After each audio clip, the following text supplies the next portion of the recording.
This world ends in a sea of bodies and broken ruins, the last defenders completely overwhelmed. Our boy, a lone mage, kneels in exhaustion as the final city is about to fall. He cannot understand how a simple game turned into this absolute nightmare for humanity. All around him, his comrades are dead with absolutely no hope of escape. But even as the last warrior standing, he gets back on his feet for one final fight. Because he is facing a literal god of death and humanity's chances are basically zero. Still, he powers up his staff, deciding if he is going down swinging, and unleashes every last bit of power he has left in a final desperate blaze, staking his entire life on a single attack against an impossibly huge enemy, which of course gets him completely vaporized while he screams in total denial. And then he wakes up, screaming his lungs out at his desk in the real world. He is suddenly in a classroom during an exam and everyone's staring at him awkward. His teacher immediately starts laying into him for being a loud, failing student, but our guy is just stunned, slowly processing the fact that he is actually alive. He's been sent back 10 years to the exact day the Apocalypse game beta began. Then he feels something in his pocket, a familiar, impossible object. Realizing his Apocalypse ring, the key to the game, somehow came back with him. Meanwhile, the teacher is still screaming in his face, calling him worthless trash. Our boy just looks at him with cold, dead eyes and says a single word. Then he grabs the guy, remembering this teacher as a future traitor who sold out students. Sumu just walks out, telling the teacher he has got a game to play, leaving the guy absolutely fuming. His classmates, meanwhile, think he is the coolest guy alive for ditching the exam for a video game. See, in this timeline, Apocalypse is just a massively popular VR game that has taken over the globe. It is so big you can trade in-game items for actual mansions and sports cars. Even entire countries are using it to conduct international business, totally normal, nothing to see here. For some, it is a ticket to overnight riches, while for others, it is a one-way trip to ruin. Walking through the city, Sumu is surrounded by ads for the game he knows will destroy everything. Because he remembers the day it all stopped being a game and became a literal hell on Earth. Humanity threw everything they had at the monsters, a full-scale war for survival. And while they had their own powerful players, they were nothing compared to the game's actual gods. In the end, all their hope and firepower just got completely erased in a flash. Back in the present, Sumu sighs, accepting this second chance to rewrite that horrific future. He looks out at the peaceful world, vowing to protect the light of humanity this time around. Arriving home, he walks into an empty apartment, a stark reminder of what he lost. A note on the table reveals his parents are away on an exploration team, which sounds incredibly ominous. Clutching their letter, his resolve hardens. He swears he will not let them die again. Lying in his room, he checks the time, 11 a.m., 1 hour before the beta officially starts. With the Apocalypse ring already in his possession, he has a crucial head start to change fate. He desperately twists the ring on his finger, praying it will work just like it did before. And just like that, it erupts in a brilliant blue light, confirming his path has begun. His digital self literally phases out of his body, absolutely thrilled that it actually worked. And in a sea of glowing blue code, Sumu reintroduces himself to the world he is here to save. Before swan diving into the system, officially kicking off his second Apocalypse journey, he is immediately greeted by a wise old NPC who welcomes him to the Azure Dragon server, and this new player guide lays it on thick, telling him the future is in his hands, no pressure. Sumu is then presented with 5 classic RPG professions to choose from for his new start, and he immediately picks Warlock, determined to avoid the money-burning mage class of his past life. Except the game hits him with a big fat command error, refusing to let him change classes. So the guide, looking entirely unconcerned, just tells him to check his attribute panel. He opens it and has a chibai meltdown. He is already a level 4 mage with his old account. Our boy starts raging about how expensive mages are while the guide just tries to rush him along. But Sumu's not done complaining, now demanding to know where his equipment and supplies are. Only to find his inventory is a barren wasteland of nothing, a truly useless rebirth. Wait, hold on, there is one single item in there, a creepy-looking skeletal hand bone. He pulls up the item details, wondering what the hell a Grim Reaper's hand bone is, and its description is just some edgy quote about the abyss gazing back at you, real helpful. This stats page confirms it is completely useless with an inactive attribute, so it is basically vendor trash. But just as he is despairing, the system announces he is the very first player to log in, teleporting him to the novice village with a free mage set and the unique title, Fastest Man. Sumu is immediately deeply offended by this title, which sounds way less cool than intended. But after seeing the unique stats, Sumu decides he can live with the name, those bonuses are sweet. He immediately finds the perfect victims for his grand return, a pack of low-level boars. And with all the confidence of a former god-tier player, he unleashes a mighty fireball, which hits for a whopping 12 damage, a brutal reminder that he is back to square one. Now the angry boars are chasing him while he tries to explain that he is a big deal, believe him, and his frantic escape through the woods shows his Fastest Man title is already getting a workout. Just then, a classic damsel in distress cry for help echoes through the forest, revealing a woman being chased by a gigantic wild boar king, a slightly bigger problem. This triggers the game's first hidden quest right in front of him, a heroic rescue mission, and Sumu is absolutely giddy, thinking his protagonist luck has officially kicked in. He plays the part of the charming hero, opening his arms to catch the fleeing maiden, only to sidestep her at the last second, using her as perfect bait for the monster behind her. In a tense standoff, she is now stuck between a smug-looking Sumu and a very angry boar. She tries to play the victim, asking why he'd do that after she was just innocently picking mushrooms. But her act falters when she realizes he seems to know something he absolutely should not. Sumu then starts listing off her entire secret history, calling out every scam she has ever pulled, which makes her drop the act completely, revealing strange red markings as she gets furious. With a sinister grin, she admits he knows far too much for his own good, revealing her true identity as a monster designed to prey on new players, the enchanted Zio Hua. But Sumu just smiles because he is armed with the knowledge from every single player she killed in his last life. She lunges at him, claws out and ready to kill, but Sumu looks completely unimpressed. And instead of fighting, he just shoves the giant boar right at her. What a gentleman. Which suddenly puts her on the receiving end of a very angry tusk to the face. This boar king is absolutely furious, crackling with lightning and ready to turn her into paste. And with a massive crash, it slams right into her, sending the monster girl flying. She gets absolutely launched through the air, taking a huge hit from the impact. With the boar gone, she turns her rage on Sumu, who is already making a tactical retreat. But he suddenly stops and points at her, yelling that her big secret is exposed. He then unleashes a basic fireball, which seems like a pretty underwhelming move right now, and it connects for a measly 36 damage, barely scratching the enraged Zio Hua. She is screaming bloody murder, but Sumu's just standing there whistling, totally unbothered, easily dodging her lunge while landing another tiny fireball for 30 more damage. This turns into a ridiculous chase scene, with Sumu kiting her through the forest with pathetic fireballs. Because he remembers a key weakness, she is bound to this forest by magical pollution. His plan is simple: lead her right to the edge of the woods for the final trap. And standing just outside the tree line, he smugly dares her to come and get him. She threatens to tear him apart, and Sumu's sarcastic reply is just dripping with contempt. But as she reaches for him, her hand hits an invisible wall, stopping her dead in her tracks. This monster is completely paralyzed, unable to leave the forest, and Sumu just smirks at her confusion. Deciding now that she is helpless, he will finally stop holding back and unleash a real spell. He calls down a literal meteor shower on the trapped monster girl. Talk about overkill. With a final cry, Zio Hua collapses, defeated, as the system floods Sumu with rewards. This quest completion bonus is insane, rocketing him straight to level 2 with a fat stack of gold. Crouching over her body, he is already thinking about what kind of loot this boss will drop. But then he spots something in his inventory. That useless skeleton hand has an upgrade arrow. This Grim Reaper's handbone is now glowing with a sinister purple aura, having leveled up with him. Its item description is still the same edgy nonsense, and the main attribute remains stubbornly inactive. Sumu has no memory of this item from his past life, but admits the name is pretty metal. Then he sees the activation requirements and has a full-on meltdown. The material grind is just absurd. Deciding to put that on the back burner, he turns to the now-revived Zio Hua to continue the grind. She is back to her damsel act, thanking him for saving her and handing over some sweet loot. Inside his head, though, Sumu is just congratulating himself for baiting her demonic aura to trigger the quest. He scores a purple-grade fire staff, absolutely thrilled that his little scheme paid off so well. Zio Hua then asks for an escort back to her village, kicking off yet another main quest for him. So he gives her a piggyback ride, drooling over the familiar feeling. Our hero, ladies and gentlemen. They finally leave the forest behind, making their way toward the safety of King Yu village. Arriving at the town, his little piggyback stunt is definitely turning some heads, not all of them friendly. She happily calls out for her grandpa, waving from Sumu's back like she owns the place. An old man, the village chief, steps out, looking incredibly relieved to see his granddaughter is safe. After a heartfelt reunion, Sumu gets his quest reward, officially completing his first heroic deed.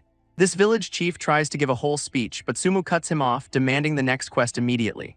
His inner thoughts explain that this old guy will talk your ear off with nonsense if you let him. Ain't nobody got time for that.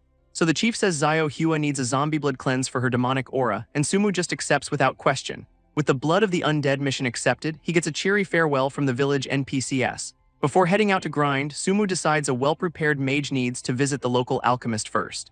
He approaches the alchemy shop, a knowing look on his face that suggests he has been here before. Inside, a very curvy alchemist welcomes him, and Sumu gets an immediate sense of dangerous familiarity. He tries to buy a boatload of mana potions, once again lamenting the fact that mages are just money pits. This alchemist gets way too close for comfort, offering him a special discount if he makes her happy. And our boy absolutely panics, rejecting her offer with the most hilariously uncomfortable face I have ever seen. He bolts from the shop while she calls him a boring brat, deciding he is just not equipped to deal with her. His muttering gets him in trouble again as a massive blacksmith overhears him and demands to know who he is talking about. Sumu immediately switches to sucking up, buying an identification scroll and wishing the guy 100 years of happiness. Finding a quiet corner, he explains that identifying purple gear in this game is a bigger gamble than real-life casinos. He needs to use his future knowledge now, before merchants start monopolizing all the good unidentified loot. Pinning his hopes on the blacksmith's 10 years of being single for good luck, he uses the scroll and it works. This staff is identified as the Heavenly Fire Staff with a killer magic burst effect, a massive early game win. Feeling on top of the world with his new weapon, Sumu confidently leaves the village to go farm some undead. Upon reaching the zombie area, he immediately unleashes a massive meteor shower on the unsuspecting mobs. This staff's rare special effect triggers on the very first cast, and he is just basking in his good fortune. Sumu's feeling pretty good, having already farmed a key upgrade material before the server even officially opens. And as the clock strikes 12, players all over the world start logging in for the grand opening, which instantly turns the novice village into a chaotic mess of newbies dying and complaining. While world chat explodes with players who cannot find a single zombie, but Sumu just watches, amused. He calmly lays out his massive haul from his private farming session, knowing the mobs respawn on a timer. In full chibai mode, Sumu calculates his hourly wage and decides to hide his level to stay low-key, a humble genius. He then sets up a stall with a banner promising honest dealings, ready to become the server's first tycoon. A couple of randoms immediately start mocking him for trying to sell stuff instead of grinding like a normal person. But Sumu just scoffs, knowing these chumps could not even handle a zombie with a full party, let alone get loot. His train of thought is interrupted when a pair of very elegant heels stops right in front of his stall, and looking up, he is greeted by the sight of some seriously impressive legs belonging to his first customer. This woman is turning every head in the village, clearly someone important and not just another random player. Sumu's eyes go wide in shock. He instantly recognizes her id and cannot believe his luck. Turns out she is one of the future top 10 players in the country, basically a celebrity in the making. Our boy immediately gets some weird ideas, thinking this goddess is cute and maybe he can nurture her. Yikes. She is drawn in by his cocky banner and approaches, curious to see what kind of junk he is peddling. Her jaw drops when she sees his inventory is stacked with gear and quest items just minutes after launch. So he lays out the prices for his whole stock, offering her a special bulk price that is still insanely high. She calls him out for his terrible discount, so he offers another way to lower the price with a very greasy smile. And then he asks to touch her legs for a 20% discount, his face twisting into a mask of pure cringe. She is absolutely mortified by his offer, yelling at him to cut out the shameless nonsense. But Sumu just shrugs it off, saying it is a limited-time deal and she is the one missing out. Internally, she is fuming, knowing he is a creep but also that her guild desperately needs his gear. She decides to just throw money at the problem, offering a flat 100,000 for his entire stock. At that exact moment, a whole squad of burly players stomps over, led by a guy Sumu instantly recognizes. A flashback reveals this is the Crazy War God, a notorious guild leader known for stealing bosses and peeking everyone.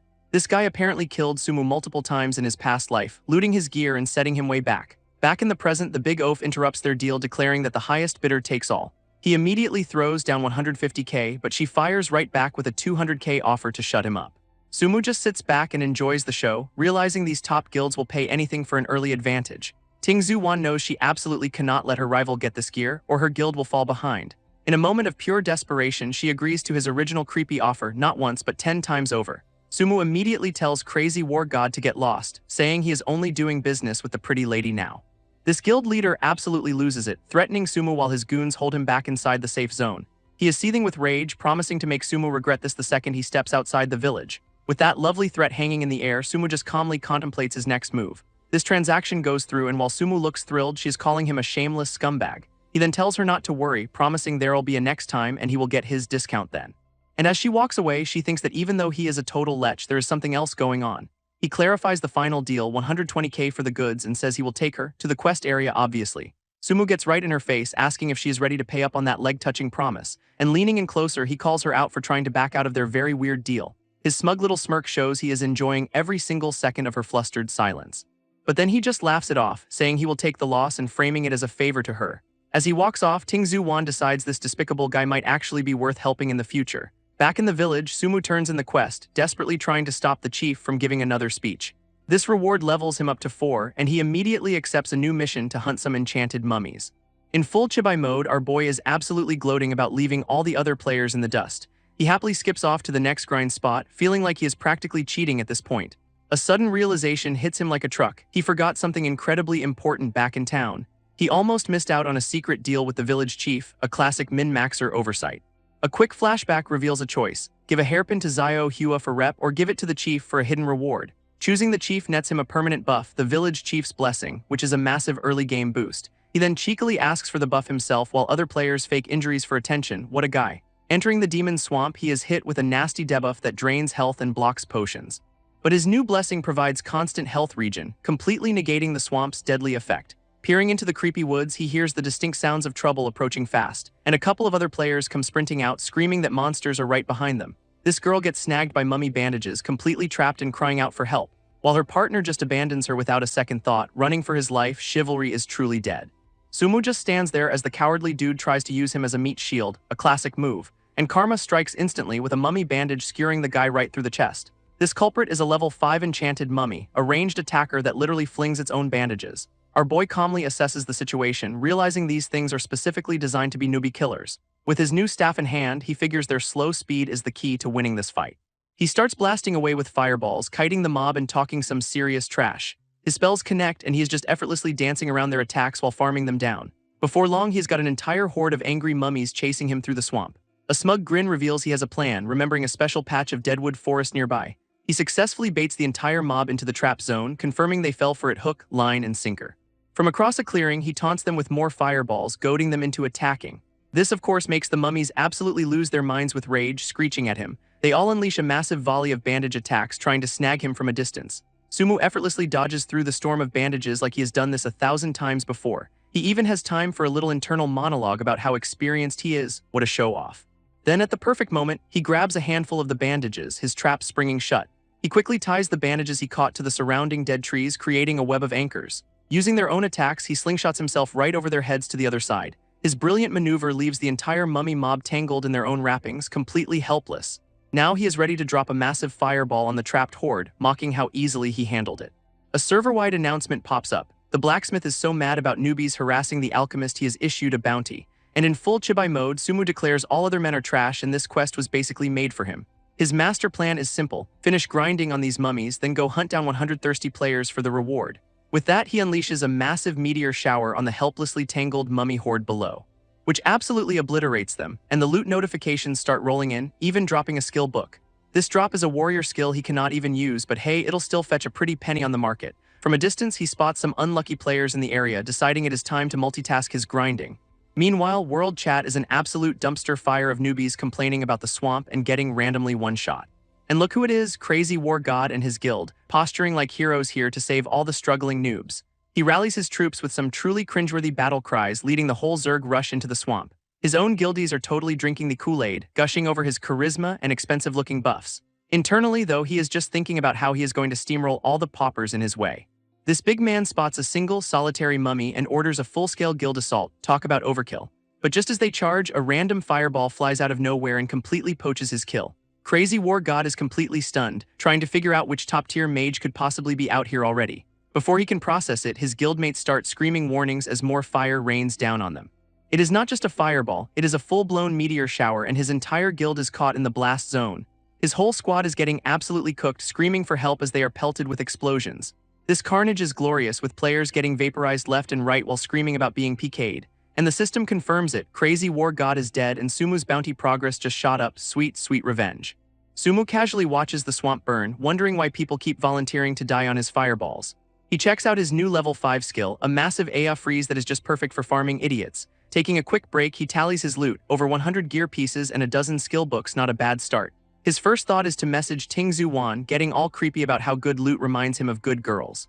Stretching out, he just hopes another clueless guild stumbles in so he can finish his player hunting quest. Among the drops is a sweet blue quality mage skill, Wind Shadow, for a nice little speed boost. He immediately learns the new skill, getting a system notification for his trouble. Efficiency is key.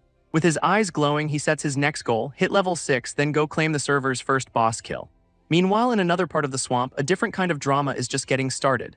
A new party of 4 is grinding on mummies, featuring 3 dudes and 1 woman named Fish Eye. After getting her quest items, Fish Eye announces she has had enough and is leaving the party. But her 3 teammates immediately swarm her, laying on the guilt trip to get her to stay. They get real weird real fast, demanding she smile for them, and she is visibly disgusted by it all.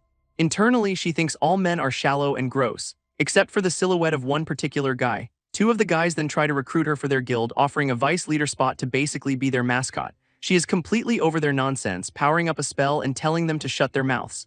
Without a second of hesitation, she zaps one of the creeps, who takes a surprising chunk of damage.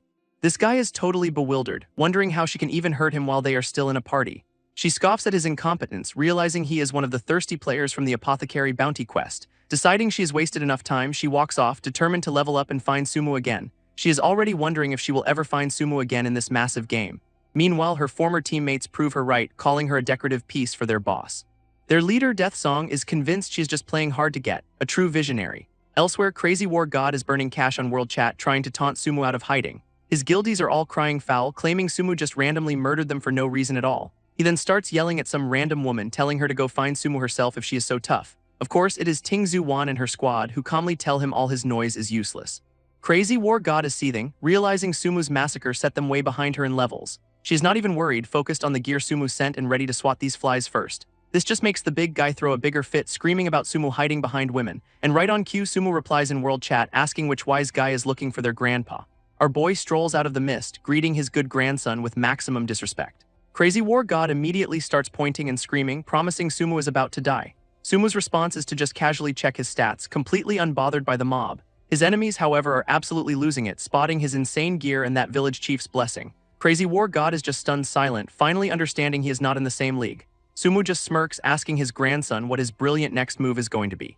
Despite being terrified, Crazy War God tells himself he absolutely cannot back down now. He tries to frame it as justice, saying Sumu killed them so they get to kill him back. And with a truly unhinged smile, he decides numbers are on his side, a classic tactical error. Sumu just scoffs, explaining he is not killing randomly, they are just wanted criminals for harassing alchemists. This revelation makes Crazy War God lose all face as Tingzu Wan and her friend agree he had it coming. Completely humiliated, the big guy charges in with his hammer, demanding a real fight. And Tingzu Wan offers to help, but Sumu tells her to save the favor for later. He then tells her whole squad to clear out because he is about to get to work.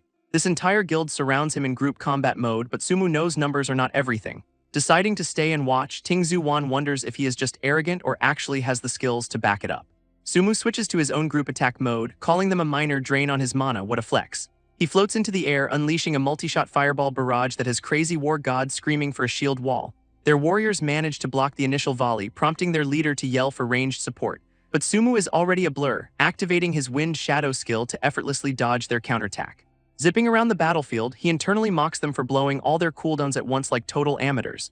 His enemies cannot even track his movements, leaving Sumu to decide it is time to test his new ice skill. With a chilling smile, he begins casting that massive Aya freeze he picked up earlier. A giant vortex of ice magic descends upon the completely clueless guild below, and the entire party is instantly flash-frozen in jagged shards of ice, screaming in shock. Their healers are useless and their defensive skills are on cooldown, leaving them completely trapped. Crazy War God actually yells at his last surviving man for instinctively trying to shield himself. Great leadership. Sumu just watches with a smug look, noting their panic wasted their best defense again. His eyes begin to glow with fire as he starts the final countdown to their utter annihilation. Sumu prepares a massive meteor shower to drop on the frozen guild, a little something to warm them up. And Crazy War God can only watch in pure distorted horror as his doom rains down from the sky. This entire battlefield erupts in a storm of fire, completely wiping out the helpless players. His guildies are chugging potions, but the insane damage over time just melts their health bars anyway. With his whole crew dead, Crazy War God finally breaks, turning tail and running for his life. He is having a complete mental breakdown, unable to believe his 30-man elite team just got soloed. In a last-ditch effort, he unleashes a basic warrior slash which Sumu effortlessly sidesteps. Our boy just activates Wind Shadow, creating afterimages and making a complete fool of the guy. Zipping right into his face, Sumu taunts him for being way too slow to even touch him. A point-blank fireball to the face sends the big man stumbling back, his pride completely shattered. Even while getting absolutely cooked, Crazy War God tries to talk tough. It is not very convincing. Sumu suddenly stops, baiting him into thinking he is out of skills and has a chance to fight back. In full Chibai mode, Sumu just tells him to maybe take a peek at his own health bar. A tiny little fire flick is all it takes to drain his last bit of HP, ending the fight with total disrespect. Sumu gives a cute little oopsie wave, pretending he totally did not mean to kill him so fast. His ghost floats away, screaming empty threats about how this beef is definitely not over. Immediately, a crowd of players swarms Sumu, turning into a full-blown fan club on the spot. Even Tingzu Wan is left completely stunned, wondering just how powerful this guy actually is. Then a server-wide announcement pops up: Sumu has officially completed the 100-player bounty quest. This news echoes across multiple servers, making Sumu an instant legendary player killer. Across other servers, players are absolutely losing their minds that Sumu beat them to the bounty. And a pro-gamer captain from another server casually analyzes Sumu's profile while eating a snack, admitting this random player just proved his professional team is not the strongest after all. Even on the Azure Dragon server, a powerful mage was just 10 kills away from the prize. And wait a second, she recognizes the name, wondering if it is the same Sumu she knows. Our boy gets a sudden chill, completely unaware he is living rent-free in everyone's head. Speaking of which, he is meeting up with Tingzu Wan for another one of their private exchanges, and she is already dreading whatever weird, creepy conditions he is going to attach to this deal. He pulls up his massive loot haul for sale, and she is just stunned by the sheer volume of it. After rounding the price up, he cheekily asks if she wants a discount, while staring at her legs, of course. She immediately shuts that down, knowing exactly what kind of gross discount he is implying. He then dangles a surprise he had planned if she'd played along, and now she is curious, revealing a super rare warlock skill book which he offers for a friendship price. But the friendship price comes with a condition, letting him touch her leg 10 times. What a creep. He just steamrolls past her hesitation, seals the deal, and offers a friendly tip on top of it all. This tip is a prime grinding spot, which he reveals is tied to a hidden quest he needs her help with. She agrees to help for a price, while wondering how he knows secrets even the developers do not. With a confident smile, he extends a hand to finalize their new, very profitable partnership. She realizes that despite his personality, teaming up with this guy is an absolute must for her. Taking his hand, she admits he has got her completely hooked, and her curiosity is only growing. We cut to the real world, where Sumu is chilling in his fancy new gaming pod, money well spent. He reflects on how long it took to afford this in his past life, fully committed to this second chance. Slipping on a ring, he vows to stay ahead of destiny this time as he logs back into the game. Back in the village, a Tree God's Wrath event starts and the entire square erupts in total panic. Sumu, using the alias Mu Shen, calmly tries to tell the screaming newbies it is just a hidden mission. Meanwhile, some shadowy organization is watching his stream, planning to copy his success for their own teams. Two rival gamers mock the attempt, thinking there is no way these randoms can clear a raid-level event. This countdown hits 0 and the Tree God's revenge officially kicks off with a city-wide alarm. Players are absolutely losing it, with some trying to fight and others just logging off in terror. This is new even for Sumu, who does not remember NPCs getting involved in this quest in his past life. Right on cue, the village chief and other powerful NPCs arrive to rally the terrified players. With a classic hero speech, the old man tells them all to fight for the future of the village. He then unleashes a massive AI buff, giving everyone a huge stat boost for the next 30 minutes. Outside the walls, the players brace themselves as a whole forest of angry trees comes stomping their way. A lone warrior faces down the first wave of massive, snarling tree monsters. Talk about a bad day. One player unleashes a huge arcing shot from his rifle, trying to carve a path through the chaos. This battle begins in earnest as mages and warriors desperately try to hold the line against the wooden horde. An archer and a swordsman coordinate their attack on a single tree, which is now glowing with rage. But the trees fight back, grabbing one player who immediately regrets his life choices and his game choices. This whole battlefield is pure chaos, with players and monsters clashing in a desperate fight for survival. This whole village is getting absolutely swarmed by these angry walking trees, and a group of newbies are trapped, their respawn shield ticking down while they blame Sumu for their problems.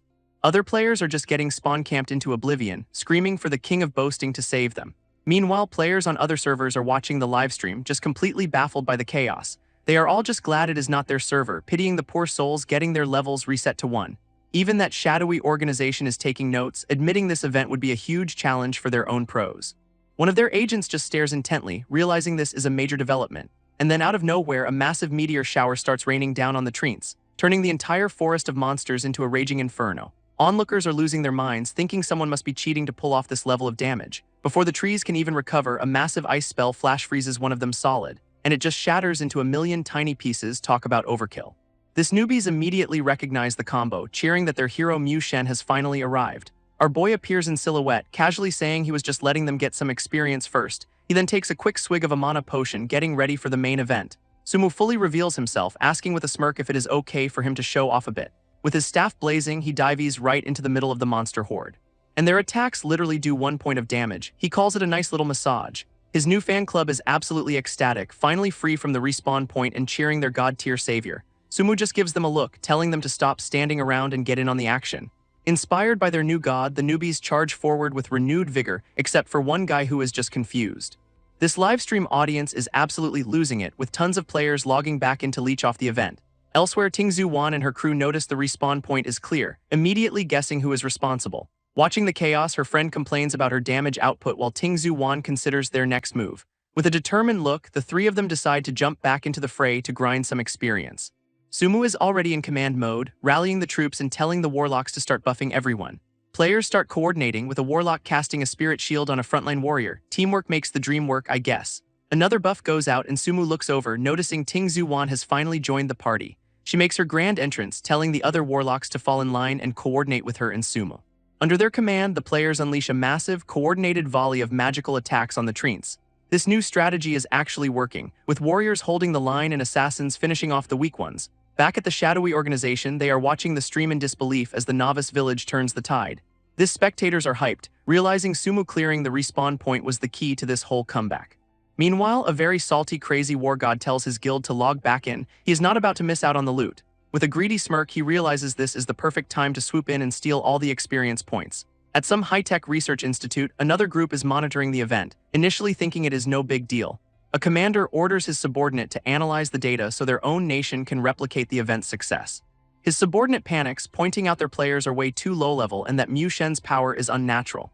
This commander just scoffs, declaring his nation has to be the best and that this unexpected event ruined his grinding schedule. Leaning in with a threatening glare, he orders the man to trigger the event immediately or get replaced. Yikes. This newbies are celebrating their win, leveling up and chanting Mu Shen's name like a new cult. But their victory party gets cut short by a weird sound as Sumu senses the real boss is here. From the ground erupts a massive gnarled tree trunk, and it is not here to offer anyone shade. This is the enchanted tree god lord, a level 10 raid boss with stats that make everyone's jaws drop. It lets out a furious roar, its glowing red eyes promising a total party wipe for everyone involved. With one massive sweep, it sends players flying like bowling pins, so much for teamwork. A giant wooden hand comes crashing down on a terrified player who is completely frozen in place. She cannot dodge, but just as she is about to get squashed, a hand covers her eyes, and the tree god's attack gets completely intercepted in a cloud of dust and splinters. Of course it is Sumu, swooping in for a classic hero save while looking effortlessly cool. He sets her down, wondering if the boss is targeting him because his reincarnator status is just that alluring. Meanwhile, everyone else's attacks are hitting for double-digit damage, which is just adorable. This players are losing their minds over its 30k HP and revive skill, realizing they are so screwed. To make matters worse, the tree god lord is backed by a whole army of smaller, equally angry-looking trees. With the mobs respawning, everyone turns to their new god Sumu, begging him for a miracle strategy. Sumu just smirks, telling them to handle the small fry while he solos the big guy, no big deal. This girl he saved tells him to be careful, completely entrusting the entire battlefield to him. On a nearby rooftop, Tingzu Wan steps up, rallying the warlocks and taking command of the stragglers. She starts barking orders, organizing the players into a proper fighting formation to support Sumu. Some blue-haired guy watches her, thinking she is finally showing her true potential by, helping the main character. This tree god lord roars, crackling with a nasty purple aura as it goes into full-on rage mode. And Sumu just casually wonders why this raid boss seems to have a personal vendetta against him, main character problems. He zips between its attacks, knowing its weakness is the heart but that it is also juiced on dark magic. Landing a perfect critical hit that still barely scratches its ridiculously thick hide. While dodging a fresh wave of spikes, he remembers the real problem is the boss's unblockable revive skill. But his plan is simple. As long as he does not get hit, he can totally solo this thing. Deciding to kite the boss away, he yells for Tingzu Wan to manage the rest of the players. And she immediately steps up, ordering a team of warlocks to the respawn point for support. She watches him go, a determined look on her face as she mulls over the trust he just placed in her. But the tree god lord is not just standing around, it is gearing up for another massive attack. A forest of thorny branches erupts from its body, trying to skewer everything in sight, yet Sumu, boosted by multiple speed buffs, just dances through the assault like it is nothing. From high above, he calls down a massive firestorm, telling the overgrown houseplant to burn. And the spell connects perfectly, turning the enraged boss into a giant, screaming bonfire. He follows that up with a meteor shower, pelting the monster with hundreds of points of damage per hit.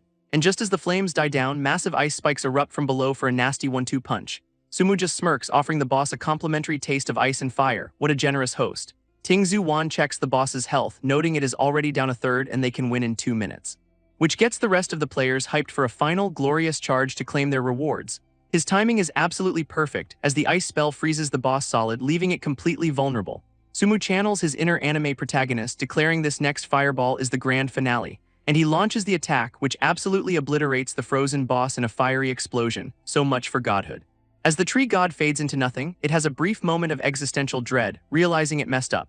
With the big boss gone, all the little treat minions just crumble into dust, much to everyone's relief. Then a global announcement drops, congratulating Mu Shen for the world's first clear and a fat loot chest. This whole village erupts in cheers, with Tingzu Wan and the others celebrating their massive win and rewards.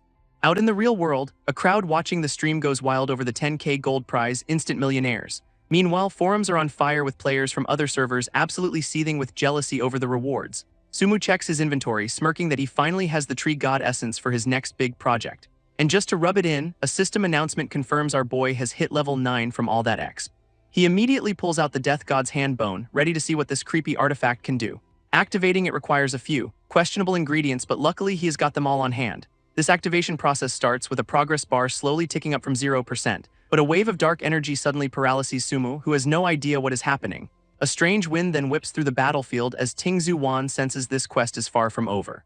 She gets hit with a new debuff, Death's Gaze, which helpfully explains she cannot do anything at all. Everyone else gets the same debuff, freaking out that they are stuck in a game-breaking bug. This whole area is now shrouded in a mysterious mist, with the players still frozen like statues.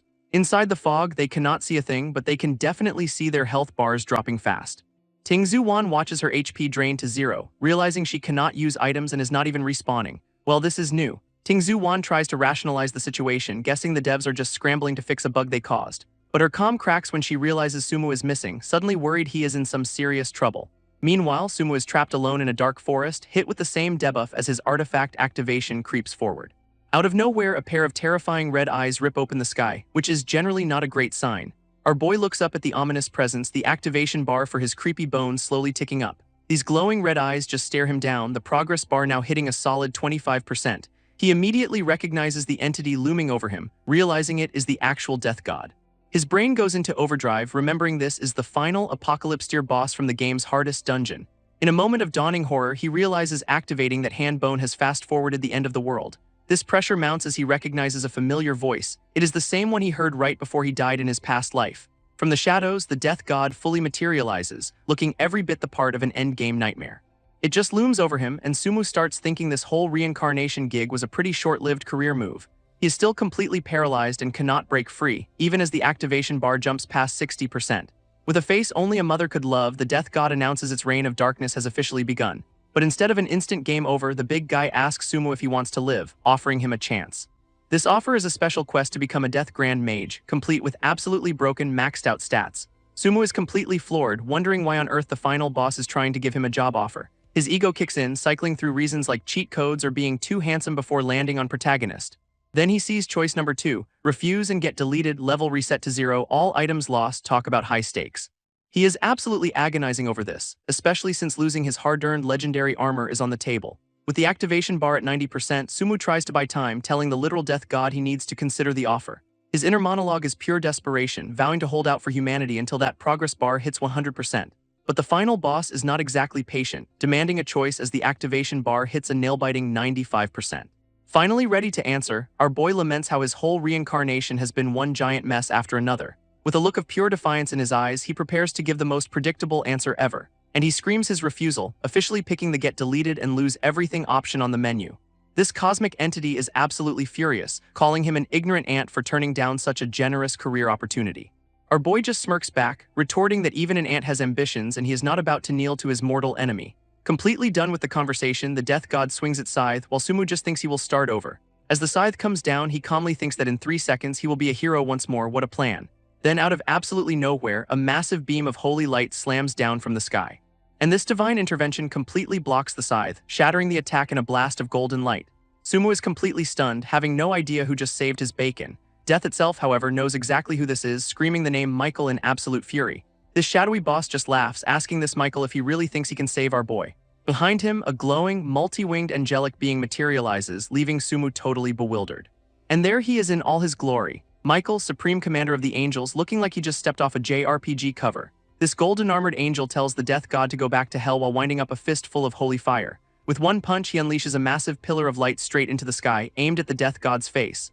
As its projection fades, the death god vows to return in its true form, claiming Sumu is cursed and will eventually join him. Sumu is just floored by the sheer power of this angel commander who one-shotted a god's shadow, which kicks off a quick lesson on game lore. Angels are the good guys, death god is the bad guy. Shocking, I know. Our boy is sweating bullets, realizing he accidentally summoned the 2 biggest opposing forces in the entire game. Michael praises his choice to defy the death god, and just like that, Sumu can move again. So he tries for a polite hello, but his creepy bone artifact decides to finish activating right in the angel's face. Instead of smiting him, Michael offers a legendary quest to become a temple mage, which sounds like a promotion. Sumu's jaw hits the floor since that title is basically endgame content for the most elite players. He immediately accepts the trial, and Michael hands over a little parting gift he liberated from the demons. This little gift turns out to be a seriously ominous-looking necklace with a giant eyeball on it, and a quick check reveals it is a damaged evil dragon necklace with 0 stats, so a fixer-upper. With a final blessing for him to get stronger, the angelic commander prepares to take his leave, vanishing in a flash of sparkles after leaving Sumu with a cryptic message about the apocalypse. But Sumu is not thinking about that because he recognizes this necklace is part of a legendary armor set. He is absolutely losing his mind, remembering this set made a player practically invincible in his past life. His brain is already spinning with plans to cleanse it and become unstoppable, but for now he will try not to have a heart attack. With the coast clear, he finally inspects the fully activated Death God's hand bone he nearly died for, which grants him a new skill. Hand of Death, a straight-up 100% damage buff for a full minute. His eyes go wide as he calculates the potential for quadruple damage on crits, plus it is a skill he can level up early. Our boy is so overwhelmed by this windfall that he just breaks down crying. This whole reincarnation thing is finally paying off. Then he checks the upgrade cost and sees it as 5 million X, the game's way of saying get back to grinding, peasant. With the near-death experience over, Sumu finally gets to the good part, opening the tree god's treasure chest. And the haul is massive, with 4 separate rewards floating before him as he starts with the tree god's longing, which immediately summons the glowing green spirit of the boss he just murdered, not exactly standard loot. Turns out the tree god was a good guy and its spirit offers a hidden quest to defeat a godslayer named Apophis. So our boy, never one to turn down a challenge, immediately accepts the insane no-damage run condition. His brain connects the dots, realizing this Apophis is the same target from the trial Michael just gave him. Then we get a sudden, ominous cut to Earth just chilling in the vastness of space, minding its own business. But of course, a swirling vortex of doom is on a collision course with the planet, because of course it is.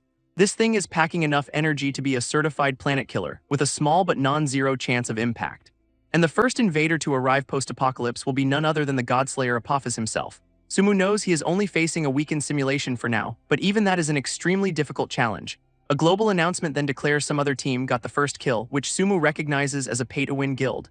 Shaking that off, he gets back to his own loot, starting with the tree god's actual treasure chest, which unleashes a flood of rewards. We are talking 150,000 gold, gear, and a universal skill book. He is practically vibrating with excitement over the haul, especially the temple prestige and new mage boots. Without a second's hesitation, he learns the universal purple skill, Spiritual Activation, which lets him summon a freaking doppelganger in battle, basically doubling his damage output for 5 minutes. He then geeks out over the temple prestige, knowing it is the key to unlocking hidden quests and cozying up to powerful NPCs. This solo kill chest is even more ridiculous, dropping 300k gold, a guild founding item, and a special title. His new Demon Slayer title is tailor-made for the apocalypse, giving him a massive damage and crit boost against all demons. With a ton of points to spend, Sumu decides to go full glass cannon, dumping everything into his magic attack. And with his new quest in mind, he teleports back to town to get his shiny new loot appraised, where all the other players have finally respawned, freaking out that the bug almost turned them into vegetables. Just then, Sumu pops into the village square, leaving Tingzu Wan and the others completely speechless, and the entire crowd mobs him, offering undying loyalty and in one case to have his monkey's children. Yikes. Embracing his new celebrity status, he rallies everyone to grind levels and conquer the main city together. Meanwhile, in the real world, some military brass from the Wing Kingdom are having a meltdown over losing the first kill, with their leader literally ripping his shirt off in rage, whining that the challenge was just too hard for them. Back in game, Sumu visits the local alchemist, who is being a little too friendly while he calculates potion costs.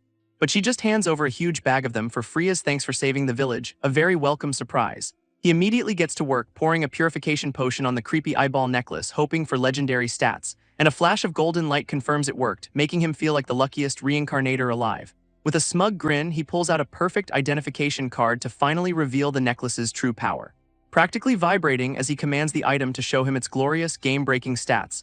And the reveal does not disappoint. It is a legendary chain with massive elemental boosts and crit chance. A quick look at his character sheet shows he has hit level 10, fully decked out with his new title and gear. Now he is planning to clear the next temple, but first he will make some quick cash by power leveling noobs. Suddenly, the quest begins as a massive pillar of divine energy drills down from the sky onto the boss, and Sumu steels himself, recognizing the god of destruction Apophis has finally arrived, while some other poor player in the woods just sees a giant light show, thinking it is a random meteorite. This boss's arrival is marked by a massive, world-shattering explosion of red energy, which expands into a fiery shockwave that sends players scrambling for their lives. And Sumu calmly notes this is just a nerf simulation. The real deal would have deleted everyone instantly. Down in the village, players are running for their lives as fire engulfs the streets. But just as panic sets in, a powerful foot stomps the ground, ready to intervene, and the village elder finally decides to do his job, summoning a massive torrent of water, unleashing a literal tidal wave that crashes into the inferno with overwhelming force. Other players are just losing their minds, wondering where this powerhouse was when they were getting mauled by trees, and the resulting clash of fire and water fills the air with a massive cloud of steam, which of course leads to everyone immediately sucking up to the chief, begging for a hidden quest. This old man just strokes his beard, pondering whether these freeloaders are worthy of his time. Before giving a grand speech about the apocalypse while casually eating melon seeds, priorities, people, then a global announcement drops. Apophis is in the ancient wood temple and the dungeon is now open to all. Sumu watches the alert, knowing the Godslayer is hunting for ancient items in the ruins, his mind flashing back to his past life, remembering how many things from this game turned out to be horrifyingly real. He recalls Apophis's future invasion, realizing the game is a training ground for the actual end of the world, and with grim determination, he vows to get as strong as possible before his game powers become humanity's last hope. For now, though, he knows this new dungeon cannot be cleared with money alone. It is a real skill check, so he decides to let the other players have their fun, logging off to get some much-needed sleep. With a soft chime, he is back in the real world, standing in the middle of a peaceful, modern city. After a good night's sleep, Sumu stretches and decides to check the forums to watch the noobs suffer. And it is a glorious salt mine. Everyone's crying about the temple being a terrifying maze of bloody walls and zombie corpses, which our boy finds hilarious, smugly telling himself they have no idea how much worse it is gonna get. A quick check on global progress shows his country is in the lead but still stuck. He just calls them his younger brothers. And with his daily dose of schadenfreude consumed, he hops back into his gaming pod to get back to work, logging in at level 9 right in the middle of the village square, ready to continue his speedrun, where Tingzu Wan immediately finds him, shocked he is already caught up to her level. So she tries to recruit him for a temple run, promising she has insider strategies to find the boss. But Sumu immediately sees through it, knowing her strategies are just privileged info from her high-status team. Though she just keeps smiling, trying to look as trustworthy as possible, it is not really working. So he gets a little flirty before laying down his terms. He is not joining, but he will consult for 30% of the loot. And he can tell she is dead serious about recruiting him, even revealing her official backing to sweeten the deal. But our boy just turns his back on her, flatly stating he is not interested in the slightest, leaving Tingzu Wan absolutely speechless, unable to comprehend why anyone would turn her down. And Sumu just tells her to go level up first, because at her level she'd just get flattened in the dungeon anyway. Then he walks off to farm, leaving her to fume about being rejected by this guy who thinks he can solo everything. An hour later, the world chat is on fire with players begging Sumu to stop clearing every monster zone before they get there. So in a moment of pure chaotic good, he starts announcing his farming route so people can get out of his way, which pays off as he dings level 10, unlocking guilds and enhancements while standing over another victim. Now that he has hit the level cap, he makes a beeline straight for the village chief's house. Slamming his hands on the table, Sumu declares his next big move. He is creating a guild, and the village chief is all for it, praising his strength and quoting the startup fee, a casual 300,000 gold, which is basically highway robbery, but the old man just shrugs it off as the price of being a big shot. So with a vow to be his own boss this time, Sumu smashes that create button without a second thought, christening his new powerhouse Fangshan Valley with an epic pose and a promise to save the world. And a server-wide alert immediately pings, catching the attention of a rival team who cannot believe he beat them to it. While elsewhere, another high-ranking player stops in her tracks, clearly intrigued by this sudden development. And yet another guild leader just scoffs, completely underestimating the new competition on the block. Because Sumu's inbox is instantly nuked with over 999 applications to join celebrity status achieved, he smirks at his brand new guild interface, ready to use a special blessing he has been saving, which grants a random 24-hour buff to the whole guild, landing him a nice little boost to stats and dodge chance. Next stop is the blacksmith for some item identification, who is way less friendly than the alchemist. And the new gear is pretty solid, though the boot's special effect is basically a 30% speed boost for running away. To complete the set, he puts out a worldwide call for the matching helmet, offering a high price. But instead of sellers, he just gets a flood of fan mail and desperate pleas for carries. And then there is this guy who sends him a very personal and slightly terrifying profile picture. Finally, a player named Code 13 messages him, claiming to have the exact helmet he needs. But when Sumu asks for a price, the guy just trolls him, saying he is not actually selling it. After Sumu points out the helmet is for mages anyway, the shameless assassin just doubles down before getting blocked. Then Code 13 reveals his real price, the helmet for free if he can join the guild, the absolute audacity. And just like that, a system alert confirms Code 13 has joined the guild. Blackmail is a surprisingly effective recruitment tool, which Sumu immediately justifies with a creepy grin, claiming he will only add top players from now on. Because as the #1 guild, they have to maintain a certain level of prestige, standards. Then his new recruit teleports in, waving like a hyperactive puppy, and Sumu instantly facepalms with regret, as Code 13 asks why the guild is so empty, while our boy is already plotting to kick him out. But then the new guy notices the low guild funds and just casually starts dropping 1 million gold donations, sending the guild bank skyrocketing to 10 million and leaving Sumu's jaw on the floor. What is happening? So of course all his standards go right out the window when he learns his new recruit is a walking ATM. With the helmet finally in hand, he sees it completes a set with a cooldown reduction and a life-saving passive. And now fully geared, he is ready to raid, while Code 13 spams the guild chat offering 10 million gold for a carry. Sumu's solution to his new, very enthusiastic problem is simple and elegant, a 1-hour mute, before telling the guy he is too low level, so Code 13 just vows to hire an entire party to power level him. Next, Sumu sends a dungeon invite to Tingzu Wan, but this one comes with a 200,000 gold price tag, calling down to her from a balcony like some kind of loan shark, asking if she is ready to pay up for a clear. And when she explains everyone's stuck on a boss, he just calls them all weak and sets a 9 o'clock deadline. He flashes a confident thumbs up, giving her his personal guarantee that they will clear the dungeon. So she tries to negotiate a refund if they fail, but he cuts her off before she can add her other conditions.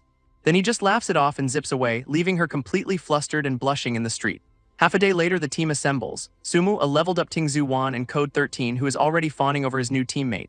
and the shameless assassin immediately starts trying to flirt, asking his boss for a formal introduction. Sumu welcomes Ting Wan, then immediately shoves Code 13 forward to act as the group's personal hype man. So the little psycho starts blasting an ad for their dungeon run with a megaphone, because of course he does. And the world chat immediately calls it a scam, wondering why a level 10 is charging a fortune for an impossible dungeon. Some other guy tries to buy both spots for his friends, figuring it is a risk-free scouting mission with the refund policy. And soon two of Ting Wan's guildmates join, a warrior and a mage, both clearly skeptical of Sumu's plan. Code 13 wastes no time trying to flirt with the new warrior, who just looks at him like he is an interesting bug. Before he turns to Sumu and asks for permission to show off a bit, a request that should terrify everyone, because his idea of showing off is spamming the world chat 1,000 times with hype for his boss and guild. This entire party is just stunned by the 1 million gold flex, while Sumu just wishes he'd pocketed the cash himself. With the whole server now watching, the newly formed party finally assembles at the dungeon entrance, and Sumu leads the dive into the portal with total confidence, while the peanut gallery just gawks at his team. They land inside the massive temple where a system alert immediately warns them of ancient, mutated evil. And as Code 13 starts losing his mind over the scale of the place, Sumu just calmly shushes him. Their first obstacle is a maze of glowing doors, which the forums claim is an inescapable, endless trap. So the warrior Shasha challenges Sumu, offering to let him lead if he actually knows the direct route to the boss. She gets right in his face, complaining about his level and the price tag, making it clear she is only here on orders. But Sumu just smirks and tells her she can leave anytime she wants, though her money is staying right here. Code 13 tries to play peacemaker, only for Shasha to roast him for being the weakest one in the party, brutal. And while they are all bickering, Sumu is already flying through the maze, telling them to keep up, leading them straight into the next area, a horrifying corridor with walls made of blood and shadow monsters. Ting Wan immediately starts laying out the next threat, super-fast blood demons that wiped out every other team. But Sumu just strolls on by, telling them it is free real estate as long as they do not start anything. And what do you know, the creepy wall monsters just watch them pass, making everyone wonder how he knew that. After that spooky corridor, they are immediately greeted by yet another maze because this dungeon loves them. So Code 13 takes the opportunity to gloat to the ladies about how they should always trust his boss. This next room is a boneyard, and someone just has to ask the million-dollar question. These will not revive, right? Which is basically a formal invitation for a skeleton to start rattling itself back together. With the whole party panicking, Ting Wan immediately calls out Code 13 for jinxing it, and he knows he did. An entire legion of skeleton soldiers with glowing red eyes rises from the ground, stats and all. And one of them lunges forward with a silent scream, ready to kick this party off. This whole team draws their weapons as the undead horde charges straight for them. Sumu is the first to strike, unleashing a wind blade that slices a skeleton for a solid 433 damage. This only seems to make the skeleton angrier, its eyes flaring up in retaliation. Shasha, the warrior, throws up a magic shield to tank an overhead smash while the casters prep their spells. This mage follows up with a fireball, blasting another skeleton and proving she can pull her weight. Meanwhile, Shasha gets locked in a one-on-one sword clash, holding her own against the bony warrior, but she is quickly overwhelmed with an enemy blade getting way too close for comfort. Just in time, the purple-haired mage casts a frost spell, giving Shasha some much-needed backup. Except her ice shards barely tickle the skeletons, making her complain about their ridiculously high defense. With the team getting swarmed, she turns on Sumu, accusing him of being a liar who cannot deliver on his promise. But Sumu just tells her to chill before dropping a massive fire spell that nukes the entire front line. And without even breaking a sweat, he starts charging up a giant ice orb to finish the job, unleashing a frost dance that erupts into a storm of ice shards, shredding through the remaining skeletons. Then for good measure, he rains down a meteor shower of pure fire, turning the boneyard into an absolute inferno. This whole team is just speechless at his damage numbers, with Code 13 already singing his praises. And with the room cleared, Sumu casually explains their lack of elemental resistance before asking someone else to do the janitor work. Shasha immediately loses it when she realizes all the loot is going straight to him because he is the captain. What a scam. But our boy just plays innocent, claiming he is broke while giving her the most sarcastic compliment of all time. Code 13 then tells the ladies to hurry up, calling this the best money they have ever spent, a true simp in his natural habitat, leading them to their next stop, a giant lava-filled chasm which Ting Wan recognizes as a path another team failed on. Shasha is absolutely convinced he is trying to get them all killed by making them jump. So he just tells them to wait 5 minutes, borrows a shield, and says he will handle it himself. Before our boy just yeets himself right off the cliff and into the fiery abyss below. He lands in the lava, taking basically 0 damage as little fire salamanders swarm him. So he summons a pair of giant ice wolves to play fetch because of course he does. From the cliff above, the team can only wonder how he knows this place so well, while Code 13 continues his hype campaign. But Sumu ignores the mobs and points his staff at a glowing spot in the lava, clearly after something specific, causing a crystal cage to form around a fiery core, trapping the mysterious item inside.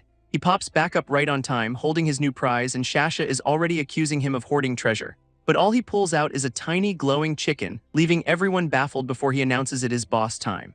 They arrive in a frozen wasteland and are immediately slapped with a cold debuff. So far, so good. And the ground promptly tries to impale them with giant ice spikes, forcing everyone to scatter. As a massive horn erupts from the ice, heralding the arrival of something very, very angry, which turns out to be a horrifying ice centipede with a stack of human faces for a body nightmare fuel achieved. It lets out a deafening roar, but Sumu just stands there, completely unimpressed by the display. This monster then unleashes a psychic scream that has the entire party clutching their heads in agony, but Sumu just powers through it, telling everyone to snap out of it and get into position, before blasting the creature right in the face with a fire spell for a solid 3k damage. This only pisses it off, its head splitting open to reveal an even creepier face inside, which immediately retaliates with a massive ice breath attack that sweeps across the battlefield. Sumu easily dodges the blast and announces he is taking all the aggro. What a show-off. Then he lays out the strategy. It is immune to frost, so everyone needs to aim for its abdomen. While the others get ready, Code 13 just stands there asking what he is supposed to do, truly the MVP. Meanwhile, the centipede is charging up some kind of electric death ball aimed right at Sumu. Our boy braces for impact, knowing this next attack is going to hurt even with his stats. And then a quest pops up demanding he clear the dungeon without taking any damage. No pressure then. So he immediately blasts its weak spot, stunning it for 3 seconds and telling the team to go all out. But the stun wears off in a flash and the monster is already locking back onto Sumu. Shasha charges in with her sword while the mages unload, finally doing some real damage. And Code 13 is just running for his life from ice shards, screaming that he has not even attacked yet. This boss whips up a massive ice tornado, forcing Tingzu Wan to yell for everyone to be careful. But Sumu immediately takes all the aggro, telling the team to get clear of the storm, then zips through the battlefield like a blur, earning a fastest man title while dodging every tornado. Its next move is a volley of ice shards, and Code 13 immediately roasts his positioning. Classic. This just makes the monster even angrier, its eyes glowing as it prepares to escalate things. So Tingzu Wan immediately panics, warning Sumu that the centipede is about to go berserk. And right on cue, it starts glowing red, summoning a whole swarm of mini centipedes from the ground, while all its body segments grow creepy glowing faces, because one nightmare was not enough apparently. This creature then curls into a defensive ball, gaining total damage immunity and prepping a map-wide wipe. And while the team starts to freak out, Code 13 just smugly insists his boss has it all under control. Just then, mysterious beams of light start hammering the immune boss, catching everyone off guard. And the resulting explosion is so huge the mage is already bracing for a total party wipe. But Sumu just smirks, holding up that weird glowing chicken he found and telling it to go. Then he tosses the tiny bird into the air, leaving his entire party completely baffled. It is a chicken. This little thing erupts in a flash of light, so blinding the whole team has to shield their eyes. And when the light fades, they see it is transformed into a colossal, majestic golden rooster. This giant chicken then spreads its wings, effortlessly blocking the boss's ultimate ice storm, leaving his whole party speechless while Code 13 celebrates this unfair trick his boss pulled off. With its ultimate countered, the centipede is left dizzy and its berserk state is lifted. Perfect timing. So Sumu immediately capitalizes, blasting the monster right in the face for a solid 1200 damage. Sumu unleashes a final, massive fire tornado and a system message confirms the centipede is toast. This boss drops a mountain of loot, including a purple item, and Sumu has full control over distribution. Tingzu Wan immediately spots the warlock gear and puts in a bid for 50,000 gold. But Code 13 instantly doubles it to 100k, just to make things interesting and annoying. Shasha tries to get her friend to back down while Code 13 just keeps simping with some truly awful compliments. He then reveals he is buying it for some other girl he met, a true romantic hero obviously. So Sumu officially starts the auction and the bidding war between the simp and the warlock is on. This price immediately jumps to 200,000 gold as Tingzu Wan refuses to back down. Code 13 quickly confirms that all this money is going straight to Sumu, who just smirks back. After getting the green light, he drops a casual 500,000 gold bid because his wallet knows no fear. This entire party is just stunned by the price tag, but Code 13 happily pays up for the skirt. Sumu is just annoyed he has to hand over warlock gear to a trash assassin, while everyone roasts Code 13. As they head to the next area, Code 13 gloats about being right, earning a "shut up, you dead Teddy" from Tingzu Wan. Ignoring the chaos, Sumu calmly places his hand on the next glowing blue door. This massive gate slides open, revealing a brightly lit path as he leads the way forward. They step into a desolate, dead forest, which Sumu immediately identifies as the next boss area. He explains the new mechanic. Everyone needs to stand on a stone pillar and not move. This team gets into position, trusting our boy to trigger whatever fresh hell is coming their way. Sumu then walks alone through a misty, ruined village, heading straight for the boss's lair. He arrives at a small house with a glowing seal, once a break room for the temple's construction workers.